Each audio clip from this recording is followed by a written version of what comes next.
Welcome, bowling fans. It's Tuesday night, 7 p.m. Central Time. You know what that means. Time for Outlawed Live. My name is Ron Stone, here with my co-host, Michael Idle. Mike, how's it going, buddy? Going awesome. Ron, I get to go back to a pulling track this weekend. Looking forward to it. I've taken the past 2 weeks off, getting settled in at school. You've been up at South Dakota.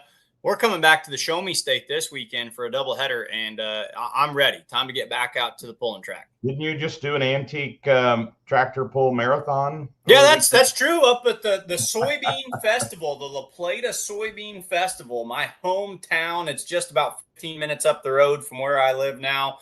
And every Labor Day, they have the Soybean Festival. I went up there and I announced 7 hours of classic and farm stock antique pulling. Now, I pulled one out of the Outlaws hat, and I called it Thunder at the Railroad Bed because, well, they pull on an old railroad bed up there. So by the end of the day, I was making railroad bed. Thunder at the – you can't call it Thunder by the tracks. You know, PJ doesn't roll off the tongue though. The railroad bed. Yeah, the railroad. That's what we had. It was a whole lot fancier than anything they'd heard. So we were having fun with it. It was not the South Dakota State Fair. Tell us how that went down. Hey, it was. You know what? They were calling for cloudy, misty conditions all day. Even when we woke up Monday morning, and man, the sun broke out early, and it was a sunny, nice day. Had a great crowd. The only worry we had was the track drying out. They were about to run out of water, but we had a great pull. About 2.5 hour show, about perfect for a day pull when it was warm like that. And crowned some champions yesterday, 4 champions yesterday. Couple of back-to-back champions this year. In naturally aspirated 2-wheel drive, Luke Renner got his second points championship there, and well, I digress. Another champion. He wasn't back to back, though he has had back-to-back championships. I was just saying, Andrews, multi-time champion. Yeah, Allan Andrews won another points champion yesterday. Mike, we were just talking before we went on air. That's 8 now for. So it's funny that we should talk about this. I was just starting to, during some of my free time today, starting to update my record books over here. And that's going to be Allan Andrews' 8th national championship, which will, as of right now, move him into the number 5 spot in all-time Outlaw history. So he is now tied. He is tied for 5th for most ever points championships. So you're getting up there into some serious. You hit that number 8 number. That's a big, that's a big one right there. So he grabs number 8. And yeah, Ron, I was looking at my notes over here. We've crowned 6 champions on the year already. So if we were at a pull, I'd say it's getting late in a hurry, And some of these guys over here picked up a 2nd championship. Some of them are picking up their 1st ever championship. But kind of neat to see some of these guys shake down. Some of them climbing the all-time list. Allan Andrews, moves into the number 5 all-time spot. That's pretty cool to think about. Yeah, let's check these out here. Light limited modified. Those are your final points there. Blake Ott, that's his 5th. Yep, that puts Blake. That's number 5 for Blake. Boy, the Captain Hook 2 came out ready to run this weekend. Man, they had told me, I talked to those light limited modified guys last year. They say at any given moment, the Geigers have the ability to set that thing on kill and be the hardest tractor to beat. They say they set that thing more for longevity, but they say when they want to, when you got a one and done at the South Dakota State Fair, they can turn the wick up on that thing and beat the whole field when they've got a mind to. Yeah, I think they had a fueling issue with it. They got that figured out. Man, that thing, woo. He went down to Lewisburg, Kansas over the weekend too, there with Missouri State, and won the light modified class there. Then brought it up to South Dakota State Fair and won up there, beat the points champ and the whole rest of the field there. So good weekend for that crew there with the Geigers and the Captain Hook 2. Super Farm, there you go. Allan Andrews winning his 8th championship there. Now he finished, where did he finish? I think he finished 4th or 5th yesterday. Well, I remember thinking this. I think Chad beat him because I remember thinking that was kind of interesting because, usually those guys will go 1 and 2 or 2 and 3, but Chad got ahead of him this time. I thought that was a fun little way to see that shake down. And So yeah, endangered species ended up 4th in the points there. You know, after I heard he broke the cam is what the problem was last weekend in Madison, South Dakota. But he was out, got second, held the lead for most of the class till the old Red Rock came out and laid it on him there. That's the Red Rock's back to championship for him too. That's 2 in a row for that team, dominating South Dakota in the last 2 weeks. So there's your Super Farm Class 2. Andrews there in the top 5. Jared Johansson's Blaze of Glory in 3rd. Weisenkamp, last year's champ, in the runner-up spot for 2025. Then we go to Light Super Ag. Jeremy Paulson. Now, this was close coming down to the wire here. I don't think Paulson, I don't think Kurt Paulson could have got Jeremy Paulson. There wasn't enough entries in the class to cover that spread. But, wow, both of them had really good hooks. And Jeremy, he laid down a pass that cemented why he should be the champion this year. You know, and definitely not the only time we've seen that tractor do that over the past month and a half. You know, that got to be kind of par for the course for him. And like you said, he kind of went out with a typical to him run. One thing I've been kind of wondering about a lot this year is that puller of the year, that hooker of the year, that kind of MVP style award that we give. Boy, oh boy, Jeremy Paulson has written quite a story for himself this year to get back up in the saddle after what happened last year, to go out there and grab almost 8 wins or 9, whatever it was, what his win total is, grab his first ever points championship. He's had a year he's not going to forget, you know, and I think after really need to breaking the tractor in half at the last hook of the season last year, and then coming out with a new tractor, got used to it, got through all the bugs and everything, wins the points championship, wins the Hoganics Midwest Summer Sweep Championship in Light Superstock Ag. So probably best year ever for him, best pulling year ever for Jeremy. We're going to have him on the show next weekend, and we're going to put some video together and talk to him next week. And I thought with Andrews coming on, and then you got Mitch Larson, I thought 3 John Deeres in one night, too many John Deeres. You've got your Case IH hat on. I've got my local Case IH dealer hat on. Yeah, that'd have been, you know, we gotta level it out a little bit here. We'll get him on next week. How about that? But under construction, Ryan Boyson had a great season, very consistent this year. He finished 3rd. Actually, the way the first top 3 there, that's how they finished yesterday as well. That's your point standings on the screen, but that's how they finished 1, 2, 3 at South Dakota State Fair yesterday. Terry Mammon jumping a class here from light limited superstock into light superstock. There again, consistency put that tractor in the top 5 in the point standings. Jim Scheffler moved up 1 spot because the Schluters unable to make it, and that's of course the one you don't see in there that we expect to see is that barn burner in that top 5.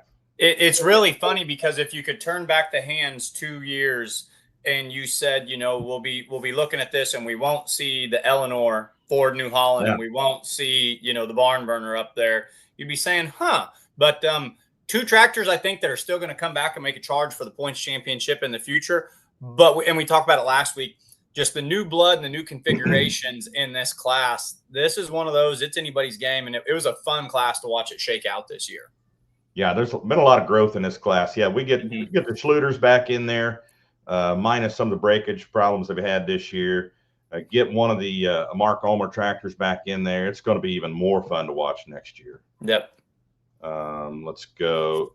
Naturally aspirated modified 2-wheel drive. Running Wild Larry doing the driving again yesterday. That's dad to Luke Renner, as he did last week, and he came home with another win.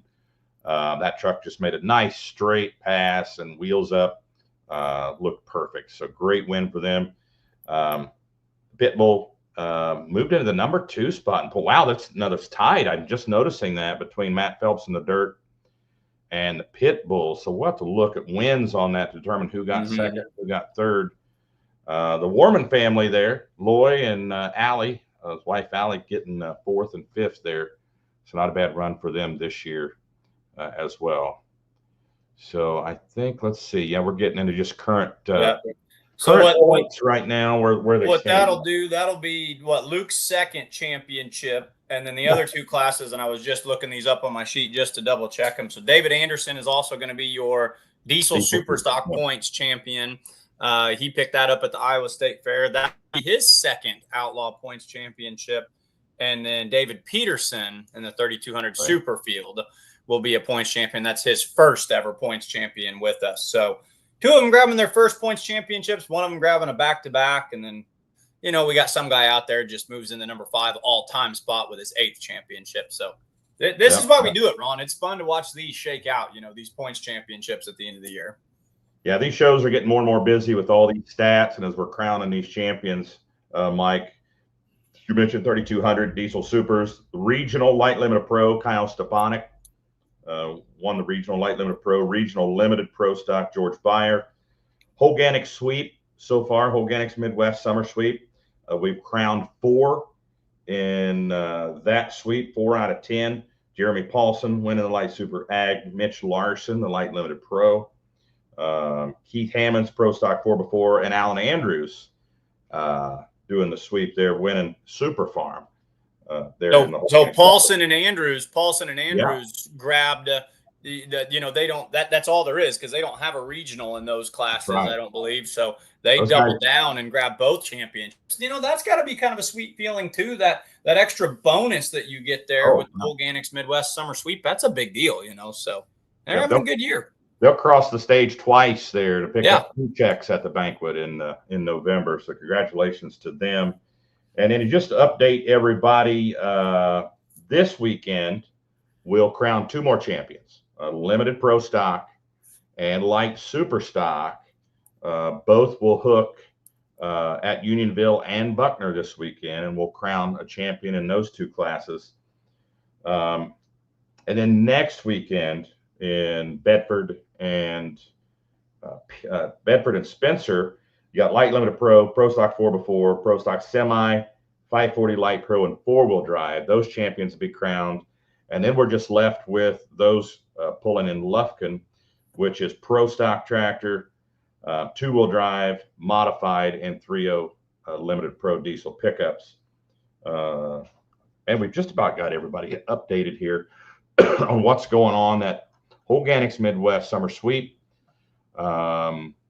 You can see how many are hooking in Unionville there, pro stock, 2-wheel drive, light super stock, modified tractor, 540 light pro, limited pro stock, and then in Buckner on Saturday, 540 light pro and light super stock. And after Saturday in Buckner, we'll have all but 1 champion crowned in that Holganic's Midwest Summer Sweep.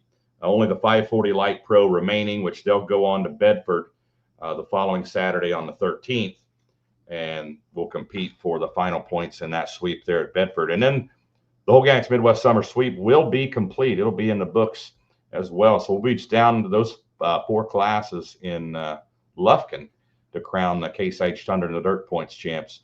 So all coming to a head here pretty quick. The season's starting to wind down here. The action hasn't wound down just yet. You can see there we got 1, 2, 3, 4, 5 left, folks.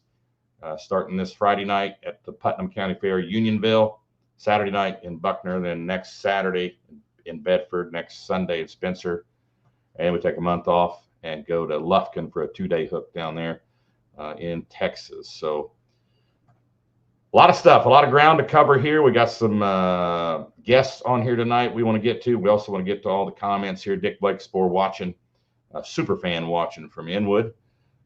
Cole Lundahl watching from Wakefield, Nebraska.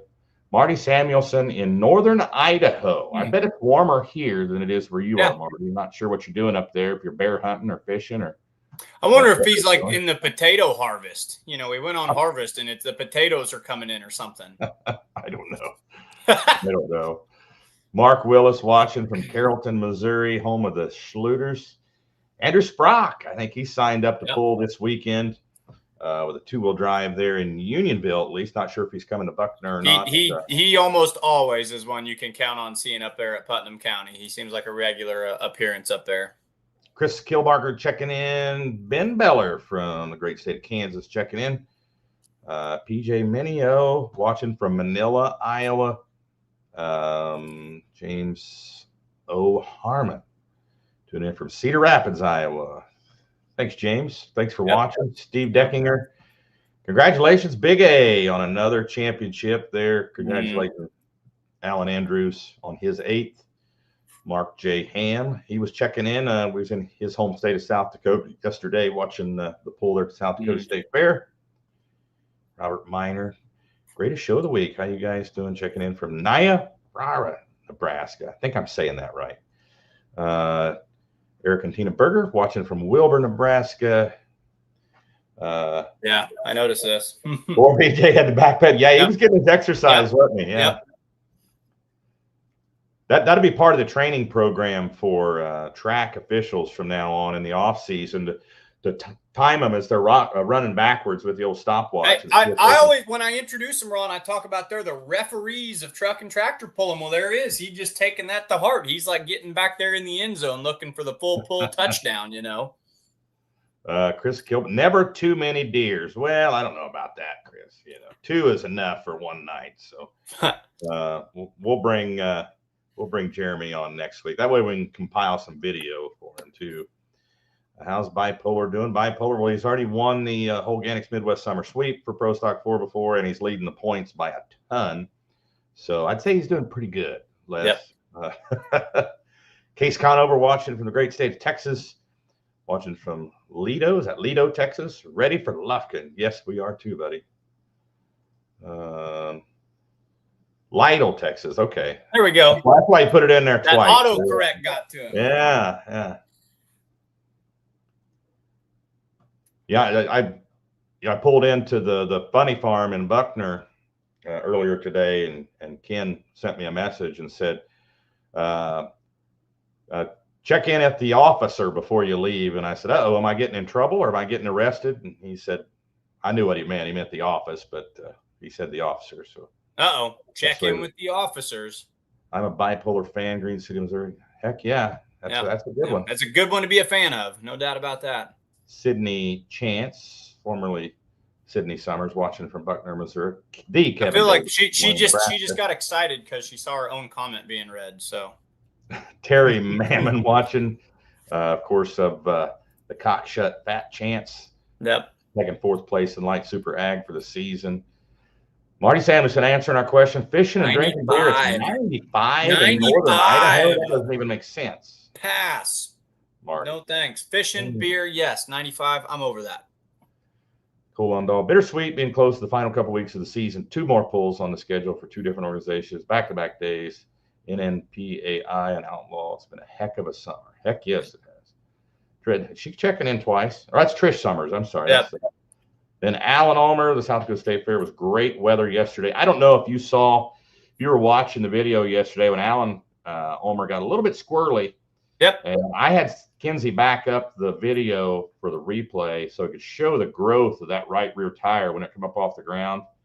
All of us have seen the top fuel dragsters when those tires grow, the centrifugal force really slings them out there. And that's what Alan Ulmer's 30.5 looked like yesterday when it come up off the ground. Wow, that thing looked more like a donut than it did a 30.5 pulling tire. But I got some Snapchats from him not long afterwards, and it's his story to tell and not mine. But he went for a wild ride, and he's got some boo-boos. He's got some bummers in there too. So we'll have to monitor that situation over the next couple of pulls here. So we want to go ahead and bring on, let's see, I thought Tanner was going to be first, but we've got the Summers crew on here promoting their pull this weekend, Saturday night in Buckner, Missouri. 2 tracks co-sanctioned with the Missouri State Tractor Pullers Association. Alan checking in. We have some breakage, and we're going to give up, but as of 5 p.m. tonight, we should make the weekend. So that's it. That's good because the Snapchat I got said, sayonara 2025. And then here we are 8 hours later saying, we're going to be, we got a chance. Oh, okay. I remember seeing that either late last night or early this morning. Yeah. You had a valve seat that wasn't quite seated. It was moving around. So that's good news if we're going to get to that's very good news. That's very good news. Yeah. Mark J. Ham putting a notice out there, editing some pictures, going to be dropping them soon. So if you're at South Dakota State Fair, any hook this weekend where Mark J. Ham was there, give him a shout. Set you up. We use a lot of his pictures in the Outlaw Souvenir program. So let's go ahead and bring on Buckner promoter Ken Summers. My clicker's not working. There we go. What's happening, Ken? Howdy, howdy. Are you in the office/shop there? We are. Yeah. We're in the office, sir. The officer. You're in the office, sir? That scared me for a minute. I didn't know if I should make a beeline through the cornfield or go ahead and leave in the car. I don't have my badge, but I got my gun. I had mine too, buddy. Yeah. Never leave home without that. Oh. So hey, what's going on tonight? You guys ready for Saturday? We are. Yep. Watching the weather, deciding if we're going to add water or not water, or, and was hardly no chance of rain. Now I think tomorrow afternoon we got a pretty good chance, so maybe Mother Nature will help us out. Yeah, you actually have any confidence in those weather reports these days? Not really. No. Especially this summer. Has it been crazy or what as far as the weather? Yeah, it'd be like, oh yeah, very little chance of rain, and you get like 7 inches, and then they call for the big rain and you get 0, so. Yeah, it's been a wild summer. We've had more rainouts this summer than in my 6 years of being with the Outlaws. It's the most we've ever had one season since I've been with the Outlaw Truck and Tractor Puller. So, Sydney will tell me, hey, Dad, I'm not going to make it this weekend. You can take the tractor and go pulling. I'll get there, rain out. Smart. I know what I'm doing. Yeah. She's got a meteorologist friend somewhere that's tipping her off there. Yeah, psychs me all out. She's like, well, you were supposed to pull it last weekend, so it's my turn this weekend. Whatever. Yeah. Now, one question I have is, after the pull Saturday in Buckner, will anybody be doing any ceremonial winner's circle drinks out of a baby shoe or anything like that? Gosh, I really hope not. My friend that does that is coming, but it's her parents that bring the baby shoe. So, oh boy, so we should all be in the clear. I'd been fighting a sore throat and issues, and I was offered the shot out of the baby shoe that they found in the street somewhere, and I was like, I think I'll pass today. Yeah, more germs in there. Mike, look at Mike. This went from an inside joke to an actual thing. I thought the baby shoe was like code, like the officer, and I was like, I know you guys are pals. You got your thing. I'm gonna not be the color guy for a second, but now I'm starting to think we're drinking literally from a baby shoe here. I'm getting concerned. My friend's dad found a baby shoe in a parking lot at a softball game when she was little. They took the baby shoe, and now it's became a drinking game that everyone takes shots out of said baby shoe at events. It's disgusting, but it happened. This child of the shoe needs to know that this was their biggest contribution. We're going to find them in Walmart someday and track them down and be like, hey, you don't know this, but you're like local famous, because you've contributed the shot shoe. Yeah, it was like they had a spinner. It was like spin the bottle, and he just stood around the table, and then they spun it. I think the guy even had his own table, didn't he? Like comes with his own table, the game, the baby shoe, the liquor. He's got it all ready to go, and he sets up and makes everybody drink out of this baby shoe. It was different, Mike. No, I'm gonna pass. I don't want it. He's like, oh, we'll just give you a size 1 then. I'm like, no, I don't want any size. Yeah, they come prepared. They're a good time. We had lots of fun in college, so. So Andrew Sprock says he is coming to Buckner, so Unionville and Buckner. And I should mention, sorry guys, that I didn't mention this earlier, and I should have, that the trifecta. Yeah. A lot of people don't realize that Montgomery City was rained out, the third part of the trifecta. So that has been rescheduled, that third hook. You can't call it a trifecta if it's only 2. So we're making that third hook Unionville this Friday. So if you're at Cambridge and Donaldson, pulling in one of those 5 classes, you'll want to come to Unionville Friday to pull in to finish out that trifecta. That's long awaited. We go June 20th, June 21st, and then September, whatever this Friday is. So this has been like a payoff. It's a big building payoff here. So that's going to be kind of neat to keep your eyes peeled on that. We're passing out money all over the place, Mike. It's going out the door here. Zook Fukerberg says, good evening, gents, and then corrects himself here, and Sydney. There we go. Yeah. And Robert Miner reassuring me that Fireball kills all germs. Yeah. So was there a specific alcohol you used for the baby shoe game, or? It's what's it called? Vegas Bombs. Vegas Bombs. It's always Vegas Bombs. Vegas Bombs. That what's the deal? The background here, she's like, yeah, we finished it out with Jägermeister. What's the dill pickle stuff that Jennifer likes so much? Oh, it's just pickle vodka. Just pickle vodka. Oh yeah, she likes that. That was. I'll bring her some Saturday. All right, we'll hold you to it. I posted that TikTok about our poll coming up, and someone commented on it and was like, heard the after party was at the Summers' trailer. And I was like, you heard right. Isn't it usually where it's at? Is that the Summers trailer? Hopefully it's another celebration. Here's your flyer, guys. I'm putting it up on the screen now. The gates open at 3:30. So you got 2.5 hours to pick your seat out. MSTPA, is MSTPA leading us off? Did you get final word of that? No, they elected that they want to go after Outlaw. So we'll start at 5 o'clock with those farm tractors from scattered around here, half a dozen of those, and then we'll have the track all lined out and do our opening ceremony there, maybe 5:45, and get the Outlaws rolling down the track there at a little before 6 or right at 6. Drop the green flags at 6 p.m. there. We've got super modified 2-wheel drives, modified 4-wheel drives, the 540 Light Pros, limited Pro stocks, light super stocks, modified tractors, Pro stock tractors, and Pro stock semis. That's the Outlaw portion of the show. And then after that, Missouri State Tractor Pullers has hot stocks, light Pro Field, light super stock, 9500 Pro Field, light modifieds, 2.6 diesel pickups, and Pro stock 4x4s. That's a big show, man. There's going to be a lot of iron going down that track on Saturday night. There will be, yeah. A lot of good stuff. So are we not last year we ran side by side with MSTPA, if I remember right. We're gonna run like a full Outlaw show followed by like a full MSTPA show will be how it's gonna shake down this year. That's insurance requirement this year, Mike. Okay. I don't know if you know some of the other polls we've co-sanctioned.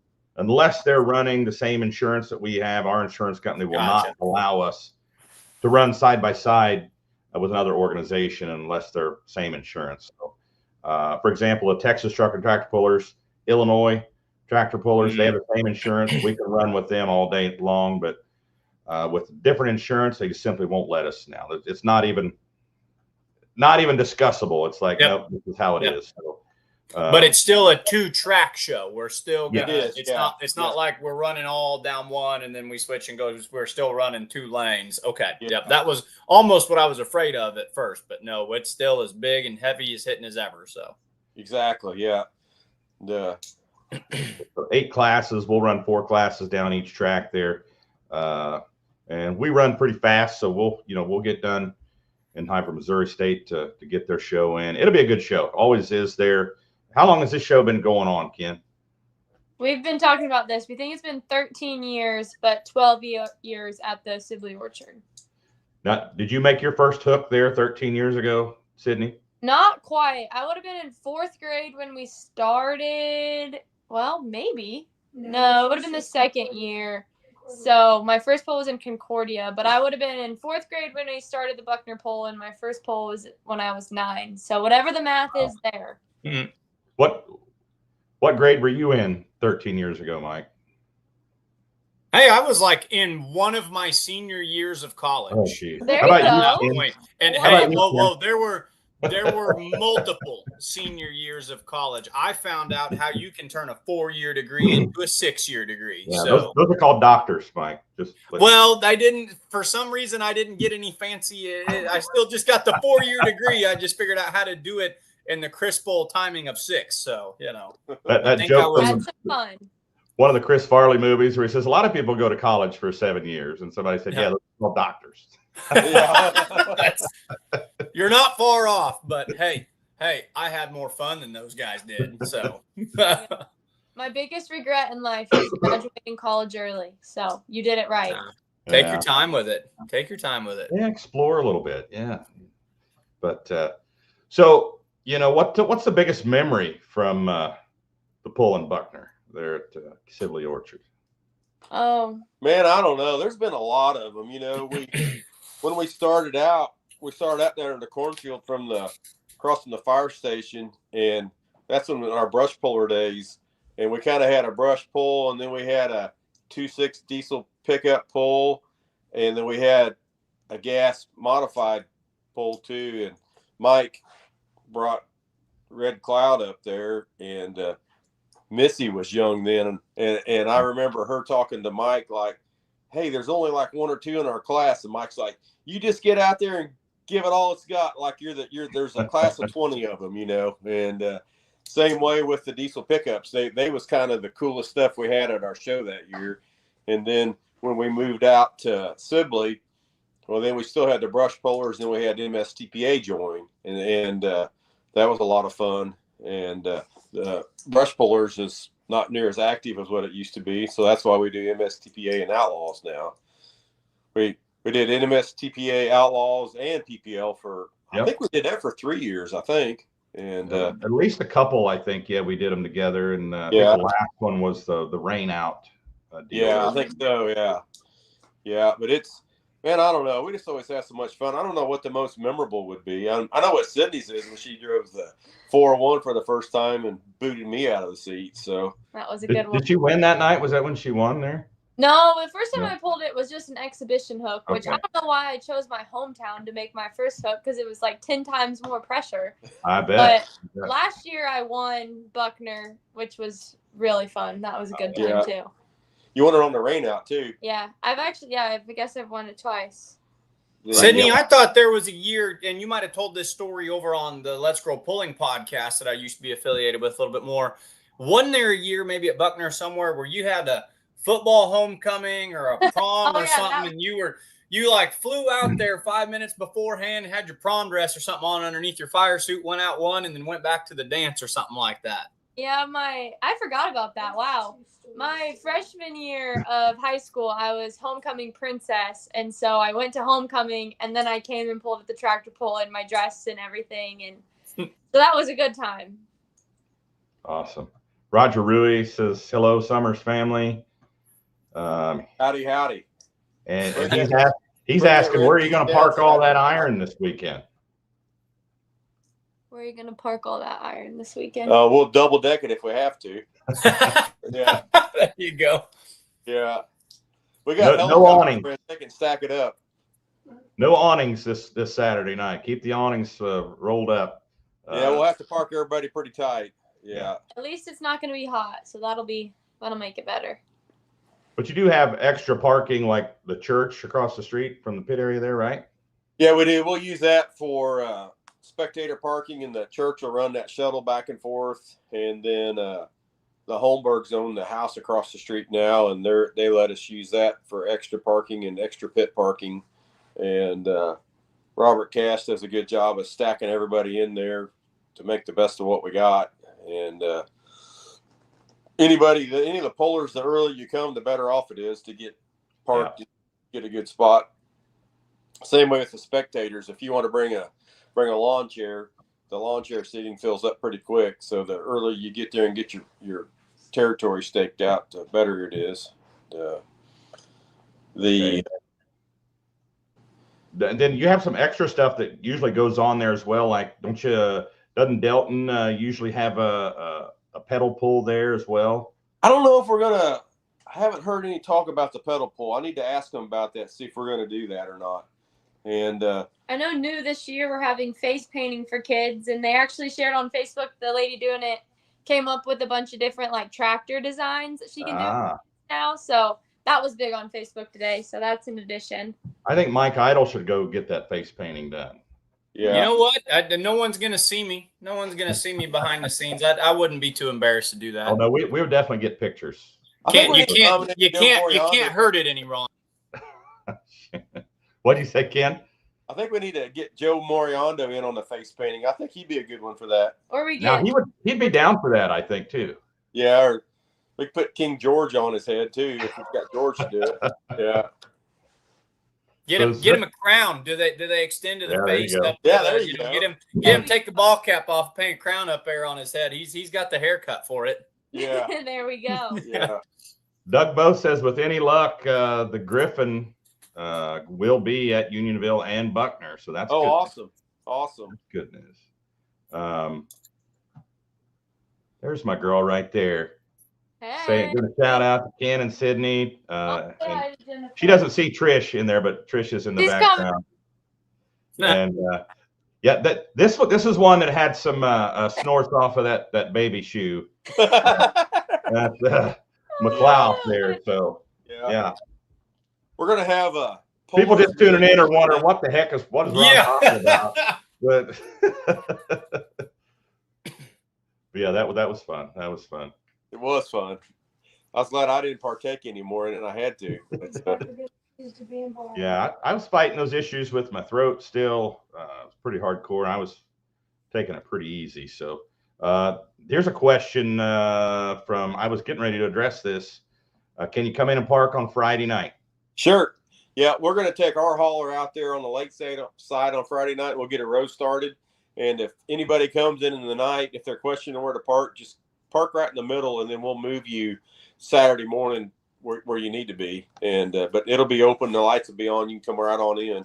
Be prepared to move the next day, just because it has to be. Everybody has to be parked a certain way to get all. Yeah. And we'll be out there pretty late, but maybe not late enough to be after Unionville. We'll see. But there'll be some trucks there, and it'll be just come on in and make yourself at home if we're not there. So good deal. Good deal. Let's see if we got any more questions up here. We're going to have a puller's meal, and I think we're going to try to start it. Last year we started at 4, but if we're going to have them kids pull them tractors at 5, we may try to start the puller's meal closer to 3:30 maybe, or something like that. Okay. And it'll just it'll start then, but you can kind of come and go as you please. And okay, good deal. Good deal. Fish fry again, yeah. Fish fry? Okay, yeah. Hey, that's right up my alley. I love it. Yeah.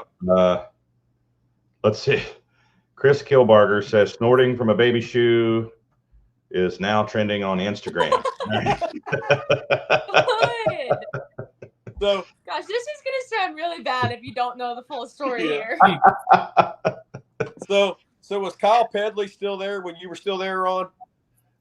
He may have left already. I'm not sure. He was there kind of late, but he come over there and he's like, "What in the heck are you guys doing?" I'm like, "Man, you should have been here earlier, you know." But he kept telling me about how he was going to get up and leave at 5 a.m., 5:30. Well, I was outside dogs right then. And I was like, and I sent him a picture. I was like, "Hey, I don't see you leaving yet." You know, when I first saw it, I thought, I don't know what the story is. It's probably like a new shoe, but I was saying, you probably get some chemicals and glue mixed in there. But what he said, I thought for sure he said the first shoe he found like in a turning lane on the middle of the road or something. It's something like that. It was in a parking lot in the rain, the first shoe, and then they ended up buying a second shoe. Yeah, it's a whole thing. Yeah. So you can't make up nothing like drink, that. I think. Yeah. I don't know where the thought. Hey, that'd be cool to do shots from. Yeah. They're from McLeod, so hey. Oh, okay. Yeah, that's a different kind up there in McLeod. Kind of like Revere, Missouri. Different kind up there. So. Yeah, we don't claim them in Missouri. Kansas can keep them. I'll take them. Alan Ulmer says he's referring back to when we said he wasn't going to make it because he had a valve seat moving on him on his light super. Said he's going to get it fixed. He's going to be able to make both shows. And we talked about him he said he's stubborn. Just ask his wife. But yeah, we asked her. She might like to talk to us forever about how stubborn you are. Alan. Well, you need him to come because most of the time he's a really good show. You know, you never know what's going to happen. Yeah, he put on a pretty good show yesterday. He was one wheeling all the way down the track, left wheel, right wheel, and it looked like he's going to break the bead on one of those big 30.5s. It grew so much, had so much RPM there, so much wheel speed. It was pretty cool to watch. But, didn't get him much distance. But did that give you some more vibe for your 30.5 song to watch that tire swell and go back? I haven't touched the lyrics on that. I need to get back on that here in the off season. Yeah, that's her job, Ron. Need to finish that up and get a copy written and everything, so somebody can't steal it. If you get writer's block, just go watch that video. His tire getting bigger and smaller, and that's right. Trying to sling him 30.5s off. Yeah. Brandon Gilliland, modified puller down in Uvalde, Texas, checking in. Alan says he's under the tractor one of these days. Yeah, we need to get him up here. Brandon's got the 3 Chevys on the Black Bear tractor. Alan said he's laying under the tractor right now, taking rods and pistons out. So, multitasking. Yeah, heck yeah. So hopefully we'll see him up there. So gates open at 3:30. Pulling starts at 5 with, you said, some stock tractors. Yep, big farm stockers. Yep. And then to get in, what are we talking here? Gates open at 3:30. What's it cost to get in? $20, and I think 6 and under is free. 6 and under free. Yeah, and they'll direct you where to park when you come in the main gate there. And then if you're a puller, you'll come around the corner and come in the pit gate, and they'll direct you where to go. And man, I don't know if we're missing much there or not. Pat Farrell that owns the Sibley Orchard, he has the concession tent over there, and he does that, but he contributes the land for us to have the pull. We like to keep Pat good and happy. The church across the street, they're always good to help us out. We usually have, I'll be honest, I don't know what groups are helping us this year. It'd been some football and Boy Scouts and stuff in the past, wrestling, that kind of stuff. Those would be your people that are parking, and it may be somebody different this year. Tim and Nikki Mershon usually. Mershon's, yeah, I see they're on the a lot of other stuff, and AAA Disposal. They're the other big group that helps us make this happen. And, okay. Nutrient Ag Solutions. Big shout out to them for feeding all the pullers. That's their contribution to our pool. That's a huge deal there. Good deal. Yeah. Big thanks for that. We'll take advantage of that for sure. That's always good food there. So you can bring lawn chairs, or you do have some bleachers there. Yep. But regardless, you're only going to need the edge of the seat, right? So that's right. There we go. All right, guys. Thanks so much, Sydney, Chance, Ken Summers. Thank you guys so much, and we will see you on Saturday. All right, thank you guys. Soon. Thanks, guys. So awesome. Now from one guest to the next here, let's go with the Friday night show here. We got the Tanner Michael, who's been waiting here in makeup. Tanner, they missed a few spots there, buddy. That's pretty typical. That's as good as it gets right here, man. I'm sorry. All good, brother. Man, we're looking forward to Friday night. Can you believe it's rolled back around already? No, I can't. It just seems like yesterday we were, packing the track down for the last time and throwing some weed on it, for a cover crop and going into fall harvest. So yeah, the summers kind of flew by and here we are, but we're excited. I'm actually sitting right here at the fairgrounds, right there is the rodeo going on. So I think we lost you. Yep. Froze up. We'll go ahead and put up the flyer there. That's social media flyer there. So Friday, September the 5th at 6 p.m. There, of course, that's their limited pro stock Snuffy there, which is being transformed into a 5-inch pro stock as we speak. So, Tanner, you froze up for a minute, so I was showing the social media advertisement there.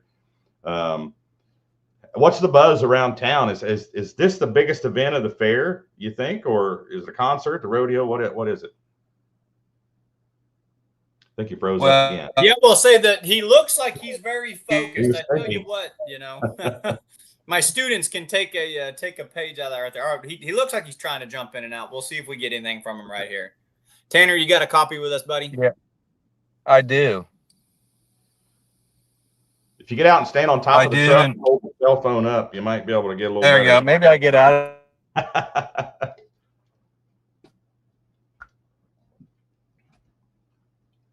But Unionville, this pull it's one of those ones that gets better and better, Mike, every year. The pullers love it. the hospitality there. It's always a big show, great crowd, responsive crowd. One of my favorites on the schedule. And just a hop, skip, and a jump from Buckner the next night. So not too far away, but big weekend for sure coming up here. Tanner, this is a pool that's grown a lot. This is a pool that's one of the closest outlaw pools to me. You know, it's about an hour and a half from where I'm at right there. And I remember, my first year of teaching, I actually taught at the school right down the road from Putnam County there. And on a Friday night, I decided I was going to go up to the pool. And this was probably 10, 11, 12 years ago. And I only ever want to say positive, so I'll put it this way. I was shocked at how much better the pool had gotten 10 years later when I came back, just last year or the year before. Once the Outlaws took it over and started doing their thing with it, this pool has went from a pool to a very, very good pool. I'll put it that way. And people in Northeast Missouri, this is when they put on their calendars. This is gaining a lot of traction, a lot of following as one of the top 2 or 3 preeminent pools in my neck of the woods. Yeah, and we normally see some people come over from Illinois to this pool as well. And this year, I think you're going to see even more machines come over there from the land of Lincoln, because that trifecta, Holganics Midwest trifecta sweep, ends in Unionville this year, as well as several of the sweep classes. So we're going to have a full house there this Friday night, Tanner. You guys are giving me goosebumps. We're talking. You guys did a hell. If I was to pay you guys, to give a real good commercial, that was a great commercial you just did there. So we appreciate it. But no, it really has. This one's gained a lot of traction, and you talk to people from Putnam County, Adair County, Schuyler, Macon, kind of up in our area. This is one that they're raising their eyebrows at here recently. This is one that people you're on the map. You're on the radar, and it's with good reason. The track has really improved. The track is good.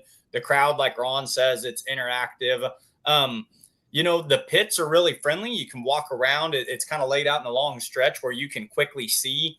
You can put a lot of vehicles in there, but the fans can see them all and interact directly with them. So, how long have you been involved in promoting it, Tanner? Well, it's been at least 10 years, probably 12 years. The first year we had the pull at this location on the track, I think it was in 2010 or 11. And throughout the year, Dad was a part of it. And, of course, that involves me, too. And so really in the last 10 years, I've gotten really involved. I think this is my 8th year as being Fair Board president, so which is 7 years too many, but I was going to say, any stress involved with that, Tanner, at all? This year has gone very smooth because the rest of the Fair Board members have been long-standing members. So it's a lot of just repetitiveness, and we know what to do, the week before to get stuff done. Well, a month before, really.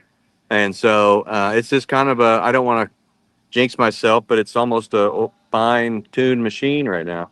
Yeah, it's a fun pull. I did it a couple times. I announced it a couple times. Of course, you called me yourself to get me to come on. It was a PPL hook, and I did it a couple times. One time with Chris Wagle, he announced it with me, and I think I may have done it by myself one time, maybe. And then, it was fun then. But Chris, continue. Yeah, Chris Kerpenowicz has come several times, and yeah, I always enjoyed coming up there. It was always a good pull up there, and always a great crowd. Chris Kilbarger is asking a question. I can answer it, but what brand of tractor is Snuffy? So the old 4.1 was a McCormick, as Ron alluded to. The 5.0, hopefully maybe next year. And, it's in the process right now. We got some parts in the other day, and hopefully next year. But all I'm going to say is it might be a different body style. Oh, okay. So Snuffy is still intact then, you're saying? Yep, it's at the shop. And I think my good friend Jerry and a few of them are Doug Ruth and Bill Miller and Ernie Connor, and several of them are going to help get that to the pull before the pull, commemorate my father, Nick Michael, that tragically passed away a couple of months ago on us. And So I'm kind of staying out of that. It's too emotional for me. I hear you, buddy. Yeah. So, yeah, you'll be able to see it at Unionville. Awesome. We won't have much under the hood, but it'll be on all fours. Awesome. Yeah, I remember now you actually asking me when I was going down to Florida back in February for the Satsuma pull if I wanted to bring the chassis back. So I didn't put 2 and 2 together that you weren't going to use the sheet metal. So that's awesome. Hopefully, we get to see that next summer. But yeah, and talking about your dad, I always enjoy talking with your dad, and a hard worker. Always like to make that show go well. He's always out there early, putting in the work. Always enjoyed chatting with him. But man, what can we expect out there? What time do the gates open? Can people claim their seats at any time throughout the day? Yeah, so the gates, the fair gates open at 8. So really, I mean, it's kind of a free for all. If you want to bring your lawn chair, usually it's half filled up Thursday night of people staking out their lawn chairs. We have added several bleacher seats throughout the years, and really made this venue a pretty top-notch venue. I mean, I'm not saying that because I'm involved, but I've been to several fairs and different venues like you and Mike have, and we're pretty proud of this venue for how many people it sets and how close we are. And I mean, the rodeo here tonight's probably got 1,000 people pretty comfortable, maybe 1,500 people pretty comfortable. There's still seats open. We always expect 4,000 or 5,000 on pull night, and it gets pretty crowded, but there's not a bad seat in the house. Mm-hmm. Yeah, I actually like where the announcer stand is. It's right there at the finish line. I get the bird's eye view of the finish line there since you moved that announcer stand. I appreciate that. Yep. Yeah, you guys, just not to talk about the pool for a moment, but Mike, if you've ever get to go to the fairs and festivals convention, like in Missouri, it's one of the more fun conventions that we do. And you can always tell when the Putnam County Fair crew is around. You hear some hooping and hollering and some yeehaw, and it's like, well, there's Tanner and his bunch here somewhere. Yeah, that's I've ran around with some of those guys up there from your Putnam counties and your Schuyler counties and your Scotland counties. You guys about 2 counties north of me. They're more western than we are, Ron. They're cowboys up there. That's right. We're down here, but those guys up there, they can put it away a little harder than we can. Well, we look like we can. I don't know if we can or not, but we have a good time. Y'all know how to have a good time, that's for sure. We do. Tanner, anybody you want to point out and thank? Any volunteer sponsors, anything like that you want to thank? I mean, we've got I counted up the other day here at the fair. I mean, hell, we've got over 100 sponsors of the fair. I think it's around $80,000 or $90,000 worth of sponsorship we brought in. So, you can't thank them all. But if you come to the pull, we've got all the track crew is, of course, all volunteer, and they've been with me and Dad, and Jerry, kind of conducting the pull. They've been around for damn near as long as we have, pulling the scraper and the packer, and that's just it's priceless to have the people there that know what they're doing and make the show go on fast and smooth. And I don't want to look over them people because they kind of make the show go. I get the thing ready and make sure it's goes without a hitch, but it's because I'm counting on them guys to do their job, and they've done it year in and year out. So as one person, no, I can't think of one person. My wife would be the number one person. Let me spend time up here. But that's the most important. Yeah, for her to do is keeping you in line, buddy. But it takes a lot of people to put on a tractor pull. I don't know if a lot of people realize, but it takes an army of people, and you can't micromanage as one person. Those people have to know their jobs, and you guys do a great job up there. So looking forward to it, man. We're gonna have a great night Friday night, great weekend in Missouri. So Friday night, if you're looking for something to do, Putnam County Fair in Unionville, Missouri. Yeah, you don't get the weather very often. What's going to be Friday and Saturday night for Unionville and Buckner, and here in September, if you're looking for something to do, the kids are in school, come out to Unionville, come out to Buckner. Let's watch a tractor pull. It's about the end of the season. Guys are going to be running their equipment pretty hard here at the end of the season, freshen up over the winter, and we'll have a good track, and the sleds are going to be good, and the equipment's going to be clean and nice, and it's one you can't miss. Yeah, they're going to be set on kill. A lot of points battles coming down, finishing up in Unionville. That trifecta sweep. Going to have a lot of cool mod tractors there as well. A lot of big pros over there. So might be the biggest one yet, man, on Friday. So I hope it is, and it's a 6 o'clock start time. We'll try to start then. We'll try to get the show over at, I'm hoping 9:30 in case some guys want to meander down to Buckner, that night to get a good parking spot. So we're not going to keep you here all night. We're not going to be here at 1 o'clock in the morning. It's usually, between 9 and 10, and the show's over, and it's 8 classes down the track, probably 100 and some hooks, and we Outlaws do a great job of keeping that on track. So, but if you do want to stay till 1, the beer garden is right there beside the track, and they'll still be pulling over there till about 1 a.m. with the band going and everything, right? Yeah, they'll be pulling the torque back over there, giving her the last hoorah over there. So don't worry about that. But yeah, and then if you guys want to stay, we have a breakfast the next morning, free of charge. So if you guys want to get some belly or food in your belly before you take off, feel more and free. It's free, so might as well take advantage of it. Awesome, Tanner. Thanks so much for coming on, buddy. Enjoy the rodeo.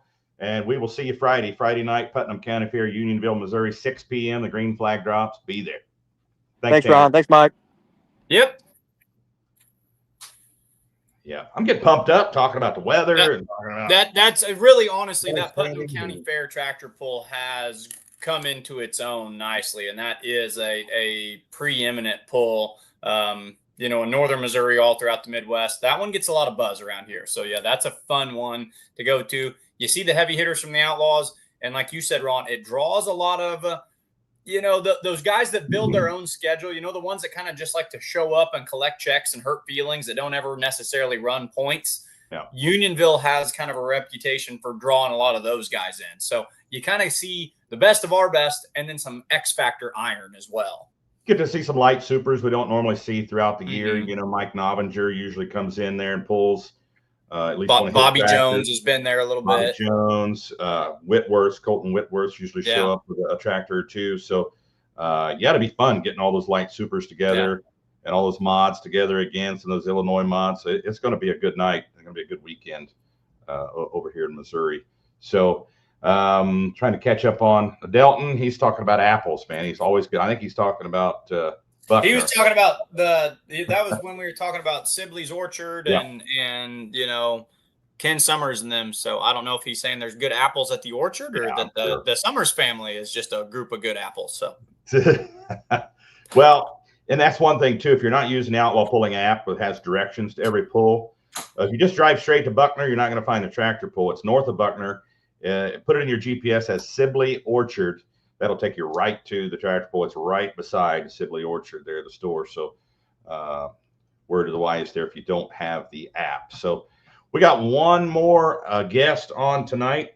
Alan Ulmer, he's sending me pictures right now on that's he's taking photos laying underneath the Never Enough machine. I'm not surprised. They're not coming through on my watch, but I'm not sure. I'm sure it's probably showing damage or something. Hopefully not too much. We want to see him pulling this weekend. And Delton says, yeah, both the family, the good apples and the apples. Apples to apples. Cool Lundahl says, saw Gary Kavanaugh in Newcastle. Rusky said farm pulled his farm off 450. Good to hear that he's feeling healthy. In and out. Heck yeah, I heard he was having he was down there for a little while, some medical issues. So that's good to hear. Thanks, Cole. So let's get your 8-time winning Super Farm champion on here. Big A, Allan Andrews. How's it going, Allan? Good. Congratulations, man. Can you hear me? Yeah, we got you. Can you hear me? Hello. Uh-oh. We can hear you. Better bring in tech over there. Have him fix your audio. Are you there? Looks almost like he may have froze up, too. I don't know what's going on. Can you hear us now? Can you hear me? Yeah. Can you hear us? Can you hear the words coming out of my mouth right now? Can you hear me now? Yeah, we can still hear you. We heard you the whole time. Can you hear us? Yeah. Fine. Okay. There we go. Now Here we're we- talking. Here we are. Here we are.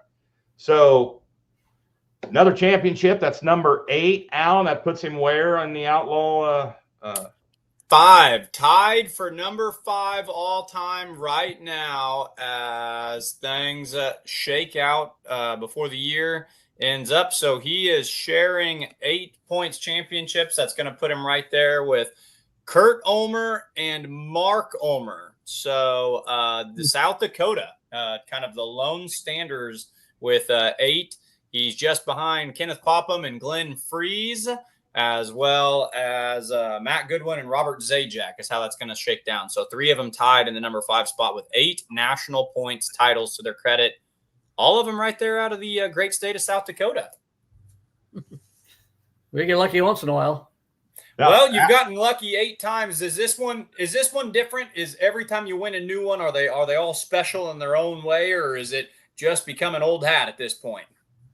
Oh, I don't know. It just you really haven't sunk in yet. To be honest, with you. You go out every summer and try your best, and we got a really good group of guys we pull with, and you just feel blessed to just compete with them, and once in a while you get ahead of them.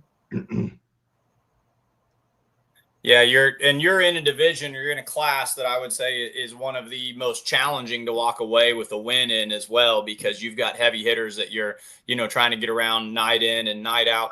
Talk to us about how you feel that the season kind of front to back went. You were steady throughout most of the year. You grabbed some wins early on. Was this one of those where you just kind of it did what it was supposed to do, or was there ever any point in the season where you were kind of wrestling with things out there? Oh, we started off Ravenna. We put some new tires on and wasn't sure how they're going to react. Pretty much freshened up the motor. Did some stuff on the dyno. Kind of liked the results and thought we had a chance at competing with everybody. Started off with a win, and we kind of led all the way through. Got some breaks, got some good draws. Got a really poor draw at Mobile. It didn't last just about. The only reason I didn't get a last, the gal went out of bounds on me, so I got taken off. But there's time there. We had some hookup issues with the tires and some other things going on, and some weight stuff to get straightened around, and kind of worked through that. And then kind of mid-season, we had a good run there. Then we got really helped us out with the Iowa State Fair. That track notoriously gets pretty rough going after a few tracks you go down it. And we watched, actually watched the videos from the day before, watched the whole pull there. Up the shop, we had it on while we was working. And I noticed everyone down that right side, and they seemed to go further than everybody else did. So we talked about it, and Chad threw me over on the right side, and it worked. And fortunately for me, the guys that were close didn't have that luck that day, and they had a bad day. And that kind of got it to the end of the season where we just did our job, we know what to do, and we should be okay. And it was, we didn't actually look at the finishes.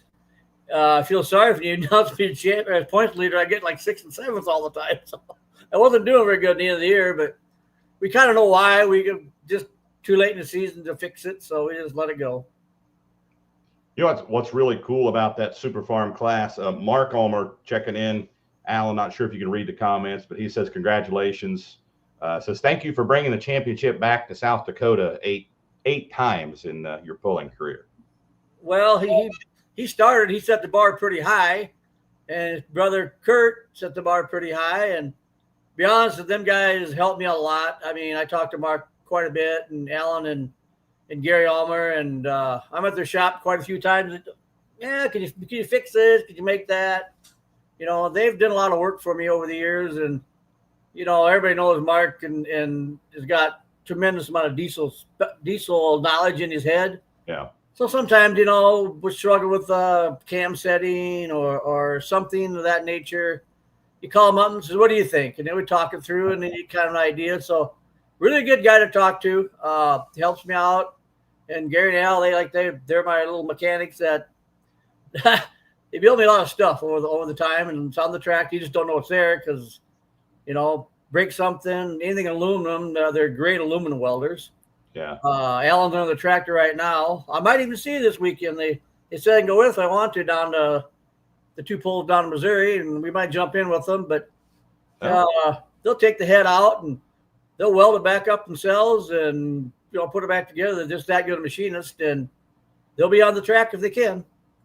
One claim to fame of the Super Farm, the Outlaw Super Farm class, is just how close the competition is.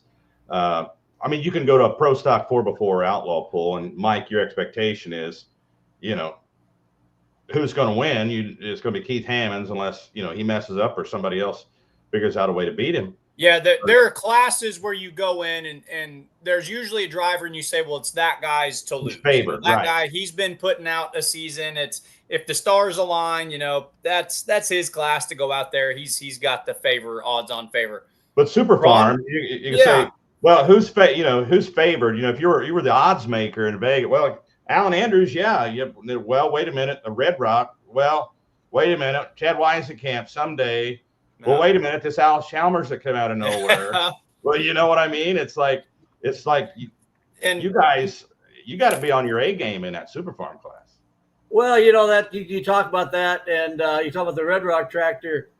They had a bad day in Iowa. They had a really bad day at Wisdom, Nebraska. But the next two hooks, they win both of them. So that's just how the track position, your draw numbers, all that plays such a crazy role in our tractors and what we do. I think if you threw them all in the dyno, they're all probably within 50 horse of each other. That's what I was going to say, too. They all finish. The other thing, Ron, not only are they all heavy hitters, and I think the Outlaws have the dollars to donuts best super farms of any of the professional pulling associations out there. I just think it's a great show. They always finish within 5 feet of each other. This has got to be a driver's class, Alan. Wouldn't you say a lot of this comes down to when you say you're within 50 horsepower on the dyno? Does a lot of this come down to track reading, being savvy in the seat? Is this what you would call an ultimate driver's class? Yeah, I suppose. I mean, all of our guys in this class, a lot of classes, are good track readers. They know where to wait for tractor, what air pressure to run. Sometimes the track don't allow you to do what you can do. The tractor looks like something another day tractor, and next day look like Superman. I mean, yeah, you go from first to last pretty easy, but the guys I'm pulling with have been doing this for a long time. I mean, you look at all the pullers who've been pulling this class. The Alice Shelma is kind of a newcomer. The Blaze is kind of a newcomer. If you go back and look at who's won the pulls in the last 10 years, you'll see 4 or 5 tractors stick out that they win majority of the pulls all summer. Up until the last couple of years. Now we got some guys in there that it makes it a challenge. It's fun. It makes you scratch your head some days. There's not much hair there, but well, some scratching that head, but you make you scratch your head like, wow, where'd he come from and how did he get there? It's fun. I mean, we all get along, joke with each other and poke fun, but when you put the hat on, you do your thing, you take your hat off, you're done. I mean, that's the good part of the class. It's a fun class to pull in. Yeah, all the South Dakotans are coming out in support here. Mitch Larson saying congrats to you and the family, and Alan Ulmer, congrats to the Andrews family. Kurt Van Beek saying congratulations. He mentioned it. Alinga and Johansson had a great year as well there in Super Farm, and it is a great class. It's one of those ones. It's fun to watch because it is so competitive. I always enjoy watching it when it gets so tight. It comes down to that last hook. I love that. Well, I think the biggest thing we did years ago was put the box turbo rule in. It got to a point where them little turbos we running, you couldn't keep them together. I mean, 4 or 5 hooks, the bearings would go out of them, and you bend a wheel or whatever. And we got together and we decided to go with a better charger, way more durable. There's guys in our class right now are running that same charger for 5 years and never touched it. Yeah, that Hart's charger. Yeah, they told us. They said we never get those. Those never come back for service. They're too good a charger. Yeah, well, we like it. The Hart's might not think much of it, but that kind of sets apart from. If you look at what's going on in the track pull world, there's probably 20 class of 15 to 1,300 horsepower tractors out there. Pro Farm, Hot Farm, Light Limit Pro. They go on all over the place. And then from there, you go up to the Limited Pro or a 540 tractor. There's 1,000 horse difference. Yeah. So we kind of talked about it. So let's jump in the middle. Let's just get something in the middle where we still run our engines, and actually our 640s were always under air because of the cubic inch. That turbo actually gave you enough air to blow the smoke in the air and not do Firestone anymore. Spin them out and make it look good. And had a lot of compliments from different people about how much our class has changed in the last 5-6 years. We went to that Charger, and I said, well, sometimes you just have to get out of the norm. The rest of the Super Farm world still in the 3x3. Spend tons of money on Chargers, and and our class, if you haven't noticed, they all put the damn money in their damn motor, and it's hard to beat them. Yeah, we're at that point now, in the 4-1 class where we're kicking that box Charger a thing around in that class, and going to see what the pullers think of that, because everybody's going for the latest and greatest turbo to get that that nth degree of power to outdo the competition, and they're smoking turbos all summer long. That gets expensive. Well, do you realize that our Super Farm turbo is a same exact turbo as theirs, except we got a 3.6-inch wheel and they got a 4.1. So the housing is the same, you're saying? The housings are the same. The bearings are the same. Of course, the intake cover is different. I'll throw it out jokingly, but all they got to do is take that blow-up turbo off and put a thick wheel, and they can run forever. Yeah. If they don't like it, they can take the good wheel in and go blow up in somebody else's show. It can be that simple if you really looked at it. There's the turbo's there. It'll handle it without any problem. But just take that little thin wheel off that blows stuff in your motor all the time and put a little thicker one on there like we did. Ours is like, I don't know, 1/4-inch thick almost. That's an exaggeration, but it's big, heavy, durable. One day we was down at Arlington, Nebraska a couple of years ago, and the belt fell off of the Bruley. Well, we thought the fuel pump quit. We didn't realize the damn drive belt that runs the fuel pump and oil pump fell off, which that's all in one unit, the pump is all together. And heck, we drove it off the tractor, loaded and everything else, and it didn't hurt the turbo at all. We sent it down to Harts, and they said, no, your bearings are fine. Put it back together and send it home. So we didn't even have to put bearings in the turbo. When you run a turbo out of oil, you kind of get nervous that the bearings might not like it. Didn't hurt the motor, didn't hurt the turbo, didn't hurt nothing. We just put it all back together, put a belt on, and away we went. So it's a very durable turbo, and everybody gotten used to it, and they changed the motors enough, and we've all got to that little plateau. It's really hard to find horsepower. So like you said, maybe it is a little driver's class, maybe it is a little whatever, but you just got to pay attention to the small details when you're out pulling to try to stay ahead of it, because them guys, my class is all real good track readers, and they're good weight guys, and they pay attention. So like you said, it could come down to the last day of the year. You don't know who's going to win. Speaking of the Bruley, Buck, of course, that's your son Chad and Brady drive that tractor. How close are the two tractors in comparison? Is the Dakota Deer, is it better? Does it get all the shiny latest and greatest, and the Bruley is secondary, or are they pretty similar? Well, they're similar in a way. They got couple different things on them. Actually, 3 things are different, but in the end, it still gets about the same horsepower. And yeah, if we're gonna spend money on one of them, usually it's on Dakota, and we try to keep that running.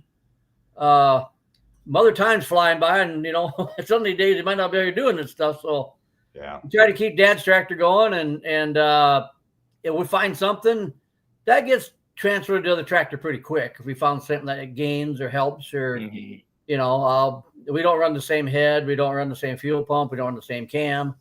If you throw them 3 things in there, and that's a lot of your motor.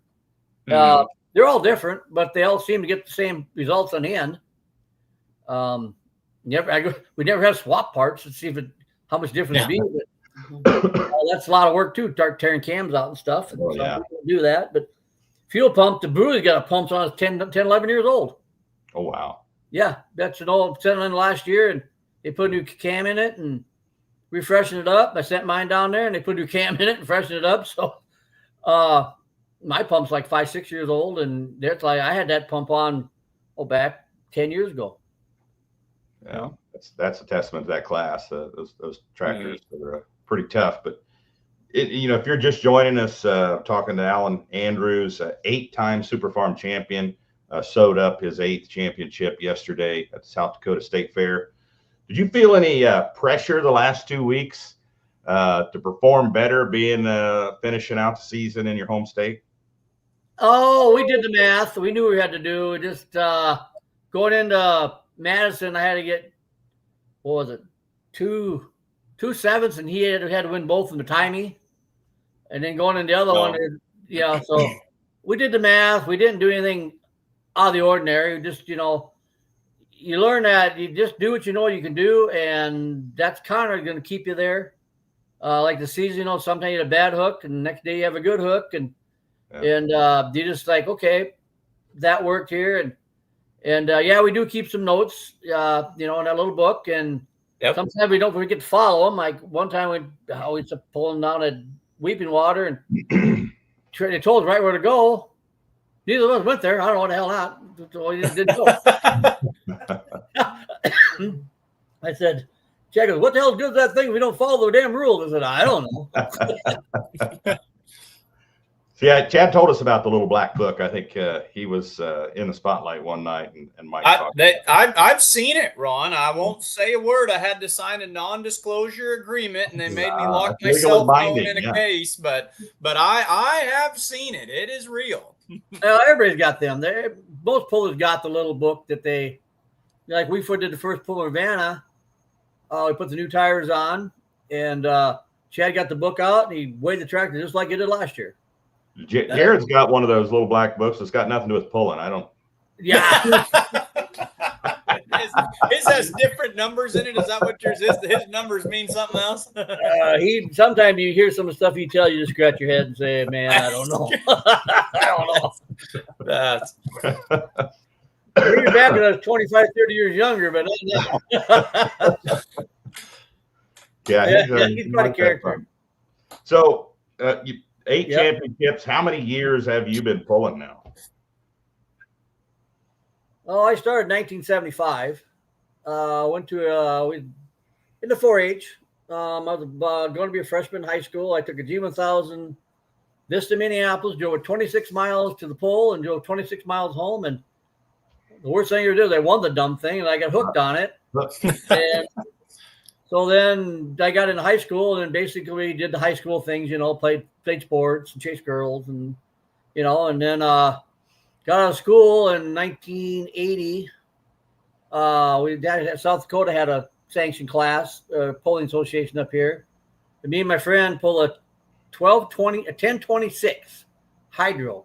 We had 856 rear end in it with John Deere yellow rims on the back of it. We pulled the 12,000 pound out of the field class. I was at that time I was only 19 years old. And we pulled that for a few years and pulled farm stock. And 1988, we split the block into 4440. I used to pull the crank, spread the block. So we ended up trading it for 4650, and that's how I had front wheel assist. So I went with Paul Soggs, the guy's name was, for a year.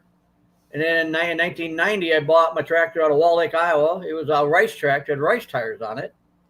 And we took it up to get some two friends, Leonard Paulson and Dan Thiel. They went to John Deere, and we actually put a differential lock in it, and we pulled farm stock for up till 93. And then we went and pulled with Nebraska Bush. And then back then, Bush then was called Pro Stock. That was the Pro Stock class. They had 3 classes: 75, 85, and 95, I believe, or 10.5 back then. And a guy named Eddie Hopp always wanted to pull like at Hinton, Iowa. You always hear about Hinton, Iowa, right? Yeah.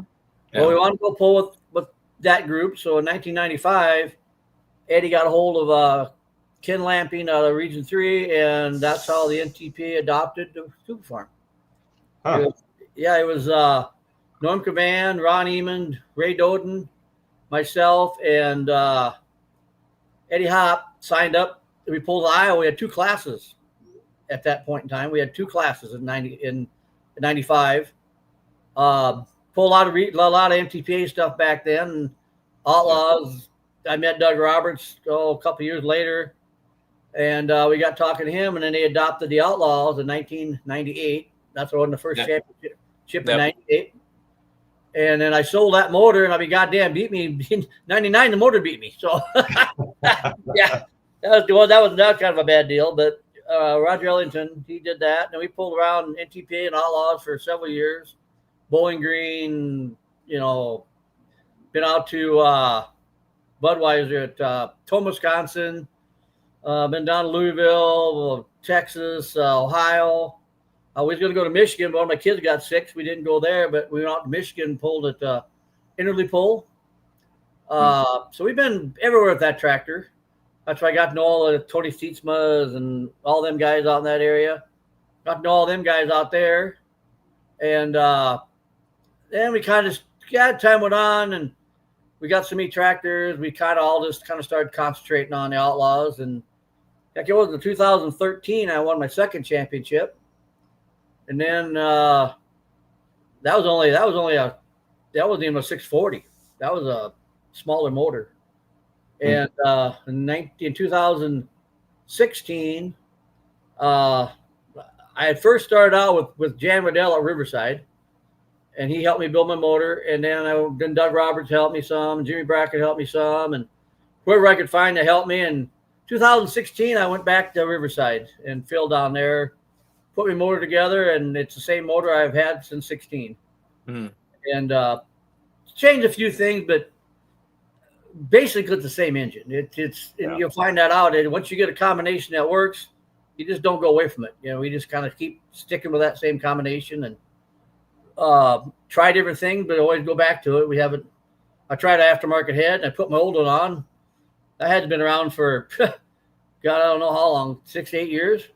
That was 2016, same head. The head before that was a 55 series that had on it for like 10, 12 years. So there's not a lot of things that change. You just got to understand what you're doing with them. You talk to other pullers, they're the same way. They don't change a lot of stuff. I mean, yeah, they get ideas. New fuel pumps come out, different injectors come out, new tires come out. That tire game, that's a killer. That's dirty pool next to me. But they make so many different tires but the basic engines and most things are pretty standard. Once you get a combination that works, if you listen to them, I can tell you which ones sound like what one and what ones don't. A good tip is if you really want to listen to a tractor pull, close your eyes. Yeah. And listen to them, and you'll hear the motors like Allan. He spun his wheel, and you could hear that motor take off. Yeah. And you'd have to look. You knew what's happening.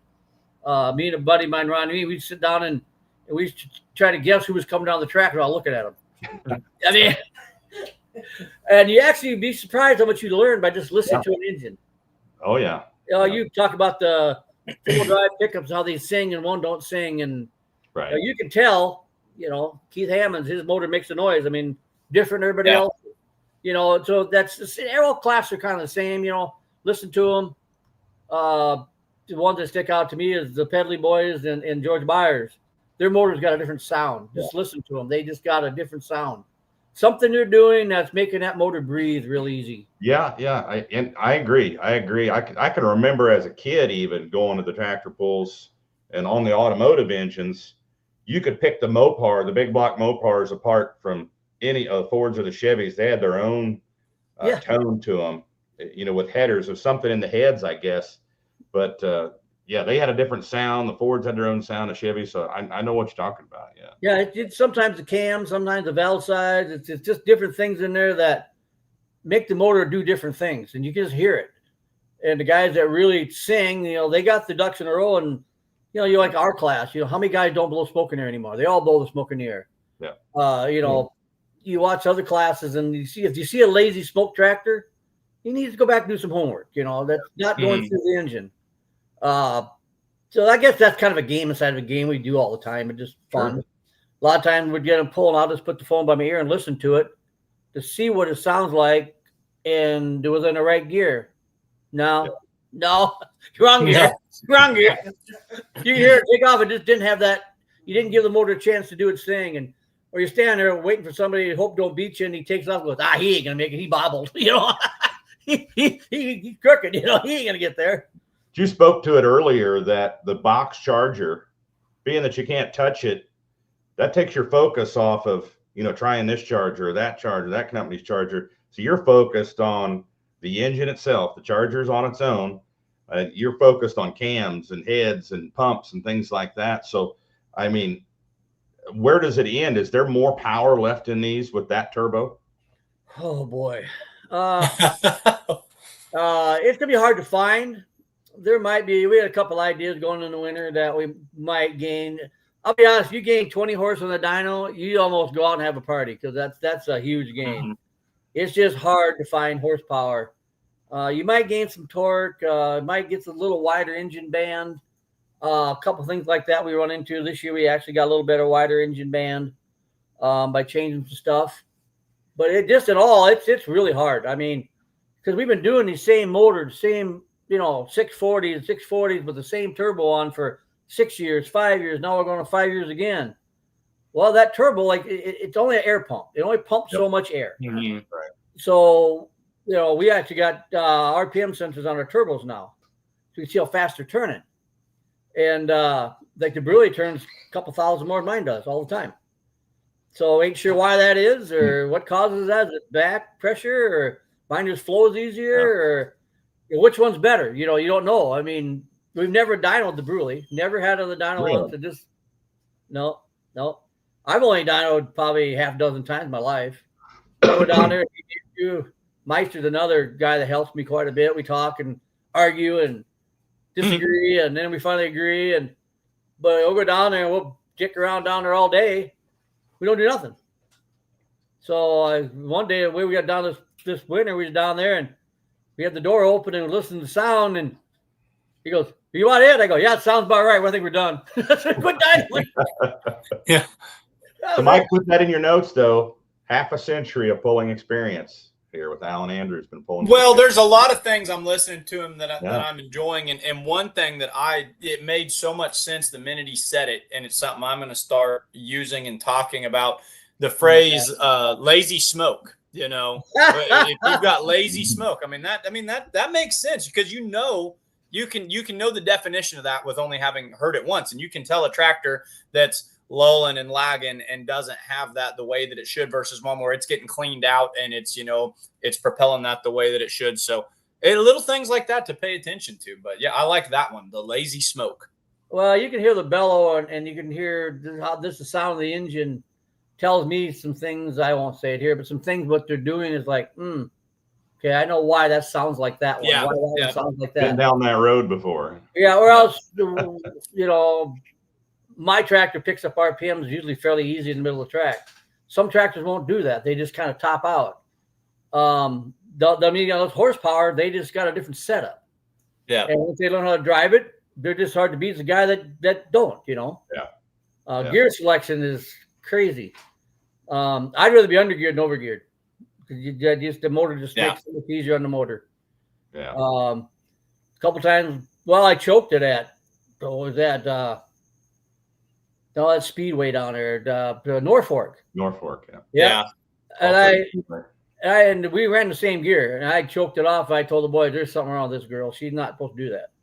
We went home and fixed it. They didn't do it again. I do some research, and why is that doing that? We changed some other stuff, and come with the I think, then it dawned on me what I did over the years and what I did, set some settings, and we changed them all back, and it worked. So then it ran good for the rest of the year. It's kind of lazy now. It's tired. Well, there's oil coming out from the other deck plate, and they got blow by. It's about wore out for the summer, so we're glad it's over. To be honest with you. It's earned a rest. The Dakota has earned a well and much needed winter off here for a little bit. How long do you let it rest before you're back in there? Freshening things up and getting ready for 2026. Probably 2 weeks. Yep, there you go. I've already talked to my engine builder and said I might need some parts. I'll go combine my corn and beans if you want to make some parts. And I'm busy. And Phil Downey, great guy to make parts for us. Riverside Engine has been giving me parts since 2016. You call him up, you need a piston or something. Yep. How many you need? When is it? And, you know, you talk about a guy with a lot of knowledge. Phil knows what he's doing in motorsports, you know. And Yeah. You got, I don't know, 40 big pro stocks out there running every day, you know. But you know, so I called him up, matter of fact, today, and I said, we did it last year too. We do about every year. We might need some parts over the winter, and you know, maybe get the rods checked. Or, you know, sometimes I've been in for 2-3 years, and bolts don't last forever, rods don't last forever, bushings don't last forever. Grab that wrist pin up there, Mom. I'll show you what happens when you don't change wrist pins for 10 years. Mm-hmm. You see that wrist pin?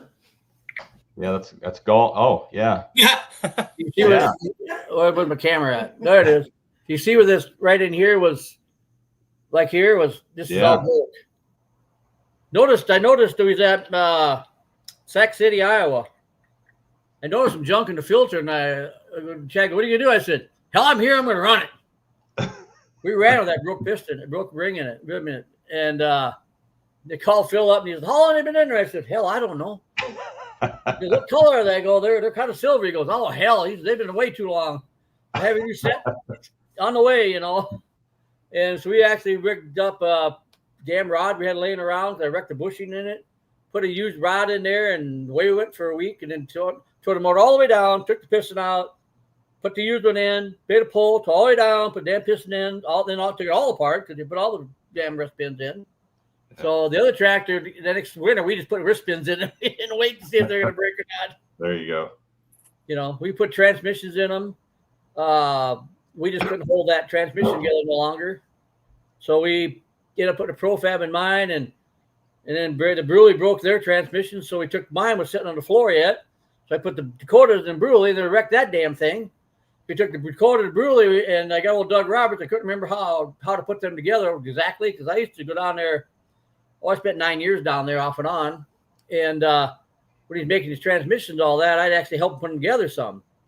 But I couldn't remember all the little fine details of what had to go where. I knew there's bushings and all that. Yeah. Big A, I'll get us, do this, do that. And so, matter of fact, I just sold that transmission to a guy out of Tennessee. Picked it up last week. All complete, everything in it. Pumpkin, gears, shifters, forks, everything. I mean, axles, back axles, everything. He drove from Tennessee, took him 15 hours to get here, and he said he'd be on the track this weekend. I said, well, it's all there. You just got to bolt it back in. Now you guys are pretty much a regional class, Super Farm. Mm-hmm. We don't book you too far away from where you're at, but you know what? 3 years ago, we sent you guys down to Whitewright.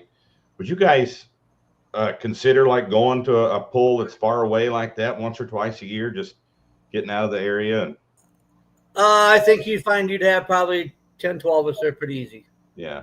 I can't speak for everybody, but right. We used to travel. You remember the Kansas Sweep days? Yeah. Okay. We had 11 hooks in 13 days. That was the funnest time I had in my life. You know, talk to Schluters sounds a little grueling to me. Oh, it was a blast. We was young then, though. Hell, we was in the 30s, you know. Hell, we didn't give a damn. Took the whole family with us, and that's how everybody got to know kids, and now our kids are sometimes best man or in the wedding with them, you know. Yeah. You talk about family experience. I talk to my pulling friends when I talk to people around my own house, you know. That was a great time. Yeah, we traveled all over the country. I never could quite figure this out. I went to Kansas Sweep. We pulled out of Winfield, Kansas, which is clear in the western side of Kansas, right? About 30 miles of Highway 35 going down there. We got done, and there was a storm coming, so we got the pull done in an hour and a half. The pro stocks, the Pro by 4 pickups, and us. And for somehow or another, we went from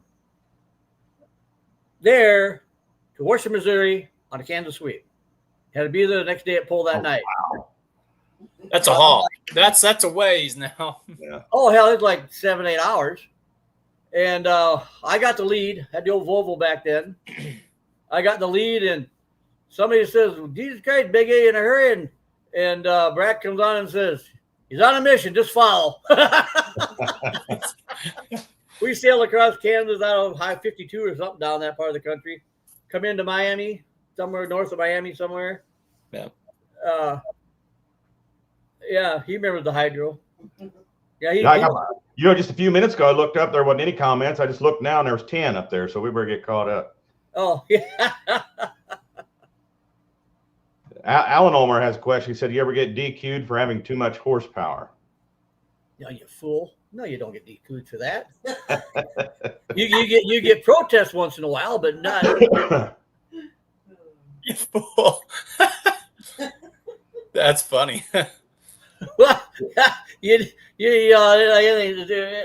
could be too much of some things, but horsepower and that SCX word, you can't get enough of that. I mean, that's the way it is. If you're human at all, that's the way it's got to be. Corey Simonson is checking in there. That's my son-in-law. Parker. Okay, Parker. Okay, so that's my granddaughter. Grandbaby. Okay. Yeah. Chris Gilbarger says Riverside does a great job. Ears are great reassurance. Ty Ulmer wants to know if you can turn more RPM. It won't do any good. Your turbo's only got so much air. Yep. It limits you. If you run on the track, if you hit 4,000 of the track, you're in the wrong gear. I mean, 3,600, 3,800, that's almost borderline the wrong gear. And the dyno don't show you got much horsepower up there either. You won't get the horsepower to get down into that. Alan says you bounce ideas off of him. Probably we'll be bouncing ideas off of him this weekend heading down to Missouri. Yeah, probably. That stuff that goes in the little black book or no? No. You're right. No, just keep all that up here, huh? Well, no. I mean, I can call back and ask a question, forget. Yeah. No, a couple of years ago, we went up to Ridgeland, Wisconsin. You heard that pull? Yep. Seen a lot of back in the NTPA days. Never got up there. And Alan and Gary wanted to do a couple test passes with their tractor, trying to get it dialed in. And so I rode with them.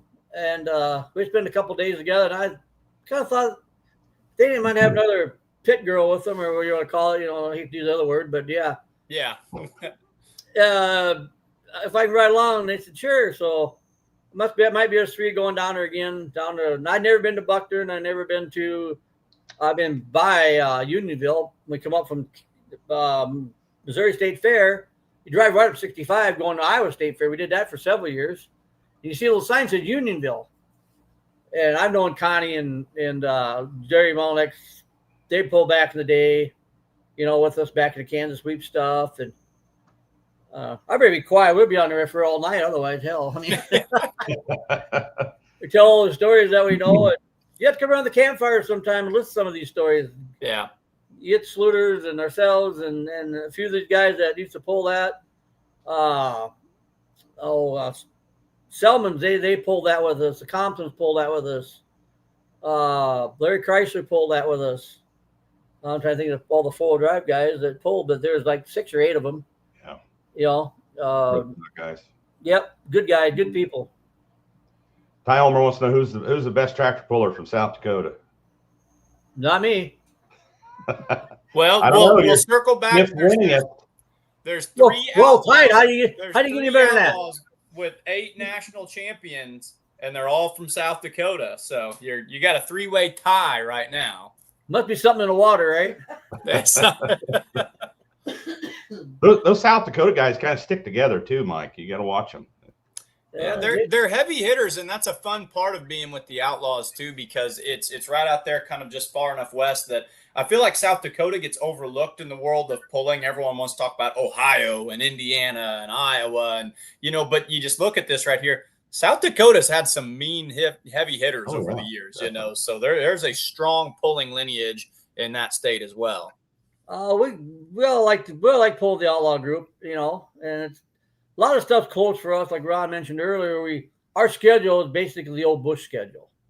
If you knew what the Bush schedule was back when I started, a lot of these towns we go to are a lot of the old Bush schedules. You can name there's probably a half a dozen on there. But so you take them and a few Iowa ones, and actually about the second, the third furthest from my house was here in South Dakota. That's 170 miles up there. We just don't go that far, Britt, Yeah. Iowa State Fair. And then you go out to Nebraska out west a couple times. Out them 4 pulls, we pulled in about an hour and a half for our house. That's Yeah. far as we go. This year we didn't go down to Pawnee City, so that's one of those we didn't go to. Yeah. Weeping Water is 130 miles away, and that's all interstate. Mm-hmm. So our schedule is very, very good for our class. If you schedule something else and didn't send us to Corpus Christi or some crazy place, we'd probably go to Northern Texas. We had a lot of fun down there. You were down there. That's my second time. We actually went down in 98 or 99, 98. Went down there. You remember Brian Bowles with the what's the name of that tractor now? Alter Ego. Alter Ego. Yeah. Doug Roberts built him a International 1066 with a 570 motor in it. I believe it was 570. And he never drove a tractor in his life. Brian never been on a tractor in his whole life. So they looked at me and Doug goes, "Hey, Big A, you want to drive that tonight?" I go, "Sure." So his first track was Bowling Point. I drove it down the track. I think it's called Bowling Point, I believe. And then the next night, he goes, "You can drive here?" I said, "Nope, you're going to get on there." And back then, I don't know exactly how they did it, but International had a 2-speeder in. You pull a pin out and shift gears or something. Huh. Somehow they got in the bottom side of it. And he wound that up, and I told him, "Just give her hell, give her hell. Don't be scared of it. Get turbo spinning." Well, he's on the low gear, and he burnt the motor up in 50 feet. Just burned it. Oh, shoot. Oh, no. Yeah. So when Chief Brian Boyle blow something up, he's kind of used to that from day one. It's first pull of the year, first time he ever drove it was in White Texas, and he had in the wrong gear, and boom, he moved the damn motor. Well, Allan, anybody you want to thank for your awesome season here, championship season, and all your years of pulling, you probably got some people to thank there. Well, the ones I mentioned before, the Riverside, Dahmer's, Andrew Mice has been really good to help me with me on the outside, but the core of the whole thing comes from the family. It's the boys and mom and everybody like that. It's them that keep you going and them that support you day in and day out. When something breaks down, it's pretty much about a month. We figure on that's what we're gonna do, and we schedule things around it. And farming slows down quite a bit in July. Once you get all the beans laid by and all that, just before we got that month, and that's really our heaviest part of the schedule. You guys can test to that. It's like you wear yourselves out up and down the road. You ain't sure if you're going north or south some days. And but that's kind of the core of the whole deal is the family. And we've had our kids. Me and Mom took them in the old brown truck, and all 3 of them or 4 of them. And hell, she'd wash the clothes out of the sink, and we didn't. It was pretty crude, but we seen a lot of the country. It was a blast. Mark Ulmer's talking. He's asking if I'm listening because it sounds like you're wanting to travel more, become a national class. And I did see. I tell you what, it was the funniest thing when we were in Satsuma, Florida in February, Mike. I'm walking the pit area, and here comes this guy walking up in a tropical, like a floral shirt, and it's the Andrews family. And I'm like, Allan, super farms aren't down here, right? But you guys were just on a little vacay. Well, it's supposed to be our 40th anniversary. So we talked, what do you want to do? You want to do? I said, well, the tractor pull to Florida. I've never been to Florida. So we was going to stop there on Friday night, and then we was actually going to go stay out on the coast on the east side. We had some right out. You walk right into the beach, and put your foot in the ocean. Never done that before. Well, then the mom turned ill on us. We ended up driving straight home that Saturday morning, and we was going to go through the vacation, stop by Louisville, and go to Nashville. Just take a 40th wedding anniversary deal. Sure. So who knows? You might see us down there next year. Good deal. Well, Allan, what a great show. I mean, got a lot of memories that you put out there. We know a little bit more about your history, and hope you don't mind us talking about it when we're on the mic at some of these pulls. So we put some information in our little black books now about you. Yep. Could I ask Mike one thing? I'm all ears. next year, you don't have to tell them I won 8 championships. My buddies don't like to hear that every weekend. Hey, I've heard that from some people. You know what? The fans, they only get to see. That's one thing I got to remember. You go to Mobile, they only see you one time a year. Yeah, I know. You go to Lamar's, they only see you one time a year. And you know, I like to make you guys look good. I'm never trying to make anybody feel bad, but 8-time national champion rolls off the tongue, you know. So Kurt Van Beek even mentioned, he goes, you know, I'm getting kind of tired of hearing you're a 7-time champion. I go, so am I. So here's the real story. It's because, Allan, I'll be honest with you. It's because I initially announced you as a 5-time national champion, and you got on there and you texted my rear end the very next day, and you said, hey, Mike, I'm actually a 7-time national champion. I said, okay, well, I will not miss that the rest. So I was covering my rear end is what I was doing. I didn't need it that you had to tell everybody. I just having fun. Man. You know, everybody goes out there and they got the same goal. And yep. I mean, you took 3-4 years ago, our Super Farm class was kind of dying. And we changed that turbo rule. And this year, I've never seen so many Super Farm tractors at a pole every night after night after night. You know, it's great. I mean, it's good for the promoters. It's good for you, Ron. You know, I said these guys, they got 10 good tractors, going to be there every time. Yeah. You know, and good variety now too. Variety, you know, colors in the class. You know. Yep, you got got a good run in white, got a really good run in Ford. We got a really good run in Alice Chalmers. Then you got your green and red in there, and they can all get in there and do it. You know, you just don't know. I mean, give them the right situation.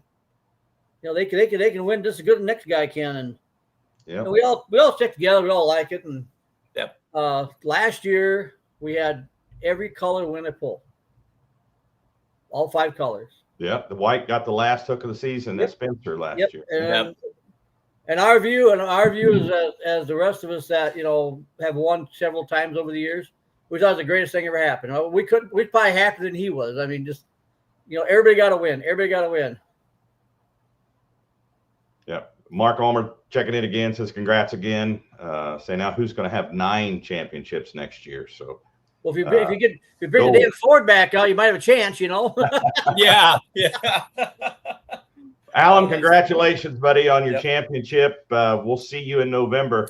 You get to walk across that stage at least 2 times, pick up 2 checks at the bank. Well, yeah, I got lucky once again. So got lucky twice this year, twice in 1 year. Yeah, and pulling too.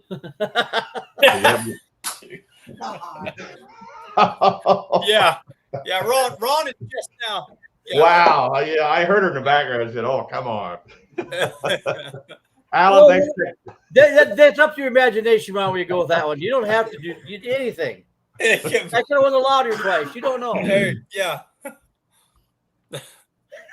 Speechless. I learned that from the Hoffman. You got to be careful when you interview us. Oh my goodness! Yes, you do. Yes, you do. Got to be on that delay, that 10-second delay when you got the Hoffman on there. So it was good comedy, just good humor there. I enjoyed it. Allan, thanks for taking the time out, man. Appreciate it. Congrats on your win. We'll see you in November at the banquet. Yep, y'all be careful driving around this winter, and we'll see you hopefully all November safe and sound. Thanks, Allan. Take care. Yep, you bet. Bye. A man who knows how to tell a story. He was one of those, called me up early on when I first started working, and I was on the phone with him for an hour and a half. That was fun, Ron. I'm not gonna lie. That was a hoot. That was an interview. A lot of the fans are over here saying, you know, hey, we enjoyed that. Allan Andrews, he's an entertainer and a wealth of knowledge. So what a job he did this year. Love it. When the storytellers are telling a story, you just let them talk, Mike. You just sit back and listen, you know, and enjoy the show. So, but speaking of show, we're going on 2 hours and we're not even done yet. So we're getting into that record territory. What was our longest show up to this point? We did one with, now it was you, myself, and Jason. We had all 3 of us on here. And anytime you bring in Jason along with, well, you and I like to talk, and Jason, he really likes to talk, but we did like a 2.5 hour show. And we have to explain everything twice to him, right? So, you know, Who do you have for the spotlight tonight when the smoke clears? We're going to keep it in the great state of South Dakota. We're going to go to, and this one of those, I think I've pronounced this town 10 different ways this year. Mark Ulmer told me how to say it correctly one time. I always say Viburl, but I know that's not right. Verbal, South Dakota. Anywho, when the smoke clears, you're going to see Mitch Larson. And hold on, Ron. I'll put his hero card up here because his video, we did all this and his video didn't load, but I bet you I can get it in here very, very quickly. I saw it was having trouble loading earlier, so we'll get it in here. Larson, which did he win, the region or the? He won the Holganics. He Holganics. is your Holganics Midwest summer sweep points winner. And I know that because he highlighted that in his biography, something that he was very proud of to have had that done. Not acting like it wants to load. We'll see if maybe I can get it on a screen share here. Toponic won the region for Light Limited Pro. Larson won the sweep. And then, of course, the Case IH Thunder in the Dirt points still up in the air at this point. That's not over yet. That'll be done after Spencer. Spencer is the last hook there for that class. Having trouble with that video still? Yeah, I've about got it. I've about got it going now.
All right, so there we got it rocking and rolling. Got it to come up right there. Mitch Larson, your When the Smoke Clears featured puller. Really well-written biography from this individual out there. So your featured puller is going to be Mitch Larson. Calls his vehicle the Young Buck. It's a light limited pro John Deere 7810, 466 cubic inch machine out there. Says he's been pulling for 17 years. His first hook was in 2008. Rock Rapids with a 3,000 RPM tractor called Deer Addiction that he built alongside with Jared Hagena. Said his most memorable hook was 2025, this year right here, Saturday night at Rock Valley. Won the session, and that also gave him the Rock Award for the weekend. While this ride was in 2024 up at Sac City, Iowa, he says his clutch was shot and it was grabbing and letting go. Said if my front end made it through that, I knew it was going to make it through absolutely anything. Says points championships to his credit. He is proud to be the winner of the 2025 Holganics Midwest Summer Sweep. He says, I have yet to run a full season for national level points. Says his biggest pulling hero is Tom and Rick Orr. It was fun looking up to them when he was a kid. They had a beautiful 40-20 that always ran well. Everyone always asked if the Orr boys were going to be there pulling. Says also Jared Hagena wouldn't be where I'm at today. Pulling with the Outlaws if it weren't for him. He says that they make a great team. His day job, he says, we farm corn, soybeans, and alfalfa west of Ybor, South Dakota. I also have a hay business where we custom farm hay land, specializing in big square baling dairy hay and also truck hay around 12 months out of the year. Says pulling goals, he just wants to run a full points hook season 1 year. But he says the best part about being an outlaw, he says, I absolutely love the fact that the Outlaws are truly a family. I can walk around to anyone's trailer or pulling vehicle and talk and laugh and make new friends. He says, I really enjoy the pullers that run in my light limited pro stock class. They're a great group of people. In his message to the fans, he says, when I was a kid, I fell in love with tractor pulling when my dad would take us to pulls. I had always dreamt about building a puller. If you get the opportunity to get into pulling, take it. Also, it's okay to start out smaller on a smaller pulling vehicle and then move up to the Outlaws like Jared and I did. You have to learn where to start sometimes. We need those organizations to get young people started pulling and learning how it works. I truly mean this when I say it. 15 seconds down the track is more fun than anything in the world. Well written interview right there by Mitch Larson. A lot of good heart in it, and just agree with a lot of the things that he's saying. And I like that too when we said, what's your points championship? 2025 Organics Midwest Summer Sweep. You know, I'm going to claim that. That's a big deal to him, big deal to me.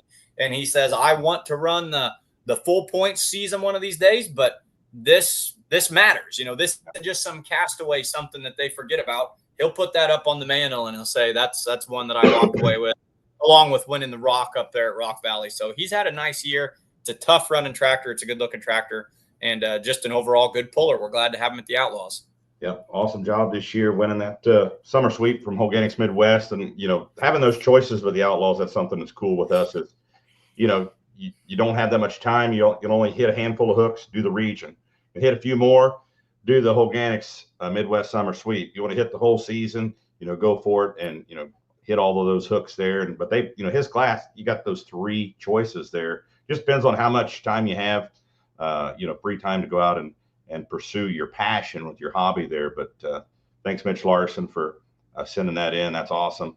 Congratulations on your success this year. And he's watching right now, Mike. Yep. Says thanks for doing it and appreciate all the kind words. But drove right by the Viborg exit there a couple times the last couple of weeks going up to the South Dakota pulls. Mike, I don't know if you've been to South Dakota. One cool thing about driving up there is the speed limit's 80 miles an hour on the interstate, and the roads are darn near straight everywhere up there. So you can really go. That's cooking and bucking. I'm not going to lie. I'd be getting a little, I'm not a speed demon out there, Rana. I'm kind of more like the 68 and a 70 kind of guy. That 80, I don't know what I would do with all that. That RV pulling that enclosed trailer, I try to keep her, unless I'm going down a hill to try to make it up the next one to not overtax the V10. I'll get her up around 80 going down and get a good run at those hills. But I try. 68 is where mine has communicated she is happiest. She doesn't like that 75 business and whatnot. Mark J. Ham commenting on Mitch Larson there. So awesome. We talked to Mitch a little bit last year about potentially having another pull up there in South Dakota. So hopefully they can. Hey, like I said, there's a lot of hidden gems up there, and I liked what I've seen live streaming it over the past 2 weekends. I want to get up there.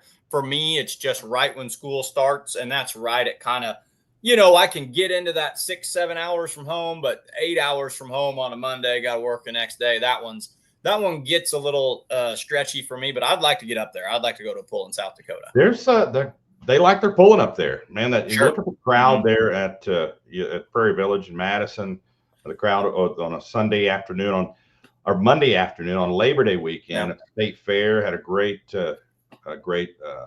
attendance there from the crowds up there. They like their pulling up there. So, well, Mike, thanks for all that you do. We're going to cap it at 2 hours here. Great show.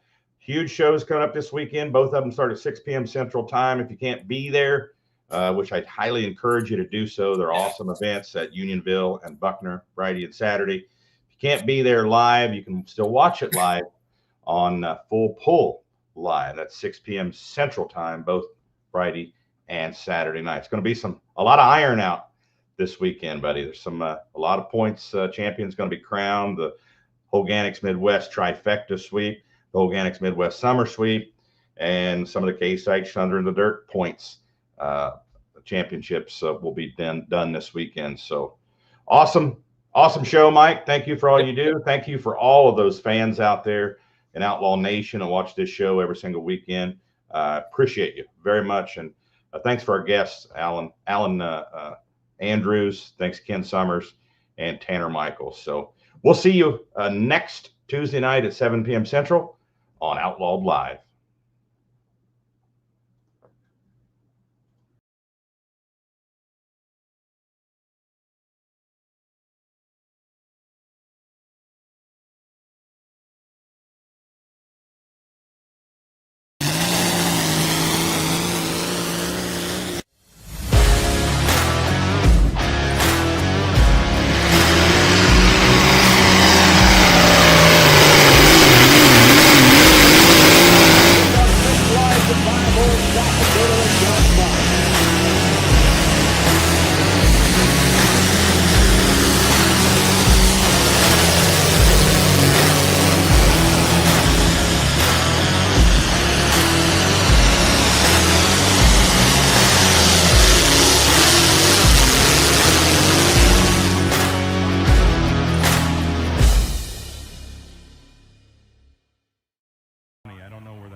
saw by his truck out there, there was a whole big crowd, so they don't think it's wasted money. Right. And if you're having fun, how could it be wasted money, right?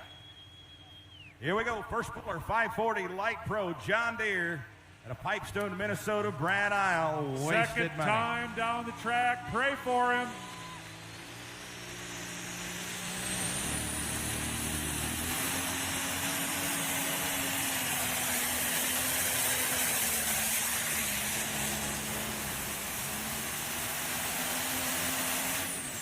Wow, good run. What a way to lead us off here in Light Pro. The farm all of Kyle Stepanek. Top dog right now. Here comes your number 1 tractor in points. Brady Gosler out of Ute, Iowa, spare time.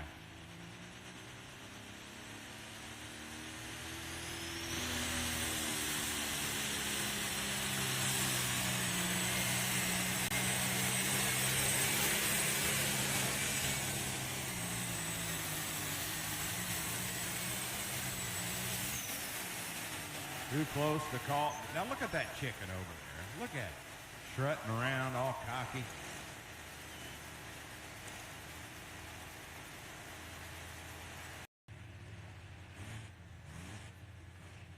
Got to beat 365.68. Waiting on the green. Here comes Ryan Mitchell. Hostile environment.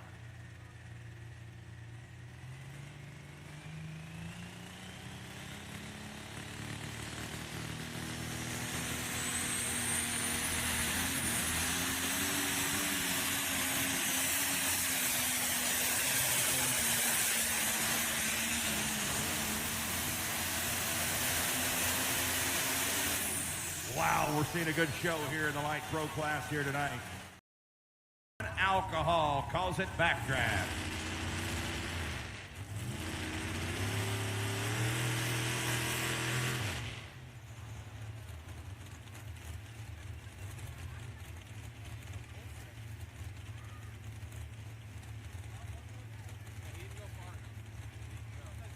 Of course, you remember last year, these guys, they go hard. Last year, we tore a couple trucks up here at Prairie Village. You know, he's the first puller. He literally gets 3 attempts here. Right there, he's going to back up so he didn't break 100 foot, which everybody gets that option. But he's the first puller. If he doesn't like this next hook, this next opportunity, he can drop 6 places and come back. Now, 4-wheel drive, a little tricky, especially on a sticky track. They want to get off that clutch as soon as possible, but if they get off too soon, they'll start bouncing.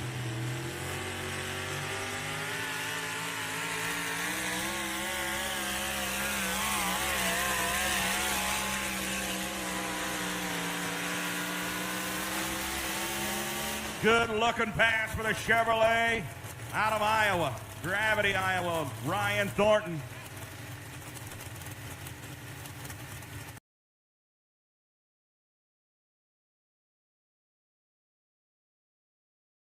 Second in 2022 and won the points in 2021 and 2020. So this is a team that is serious about pulling in this Super Farm division. International people, help him out. Dave Rosaboom, Red Rock.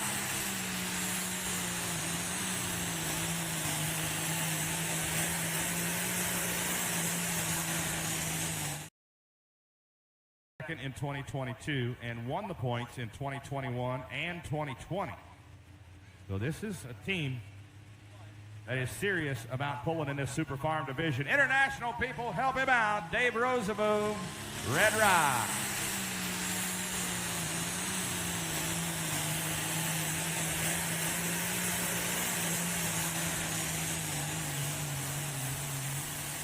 Hey, hey, how about those red tractors?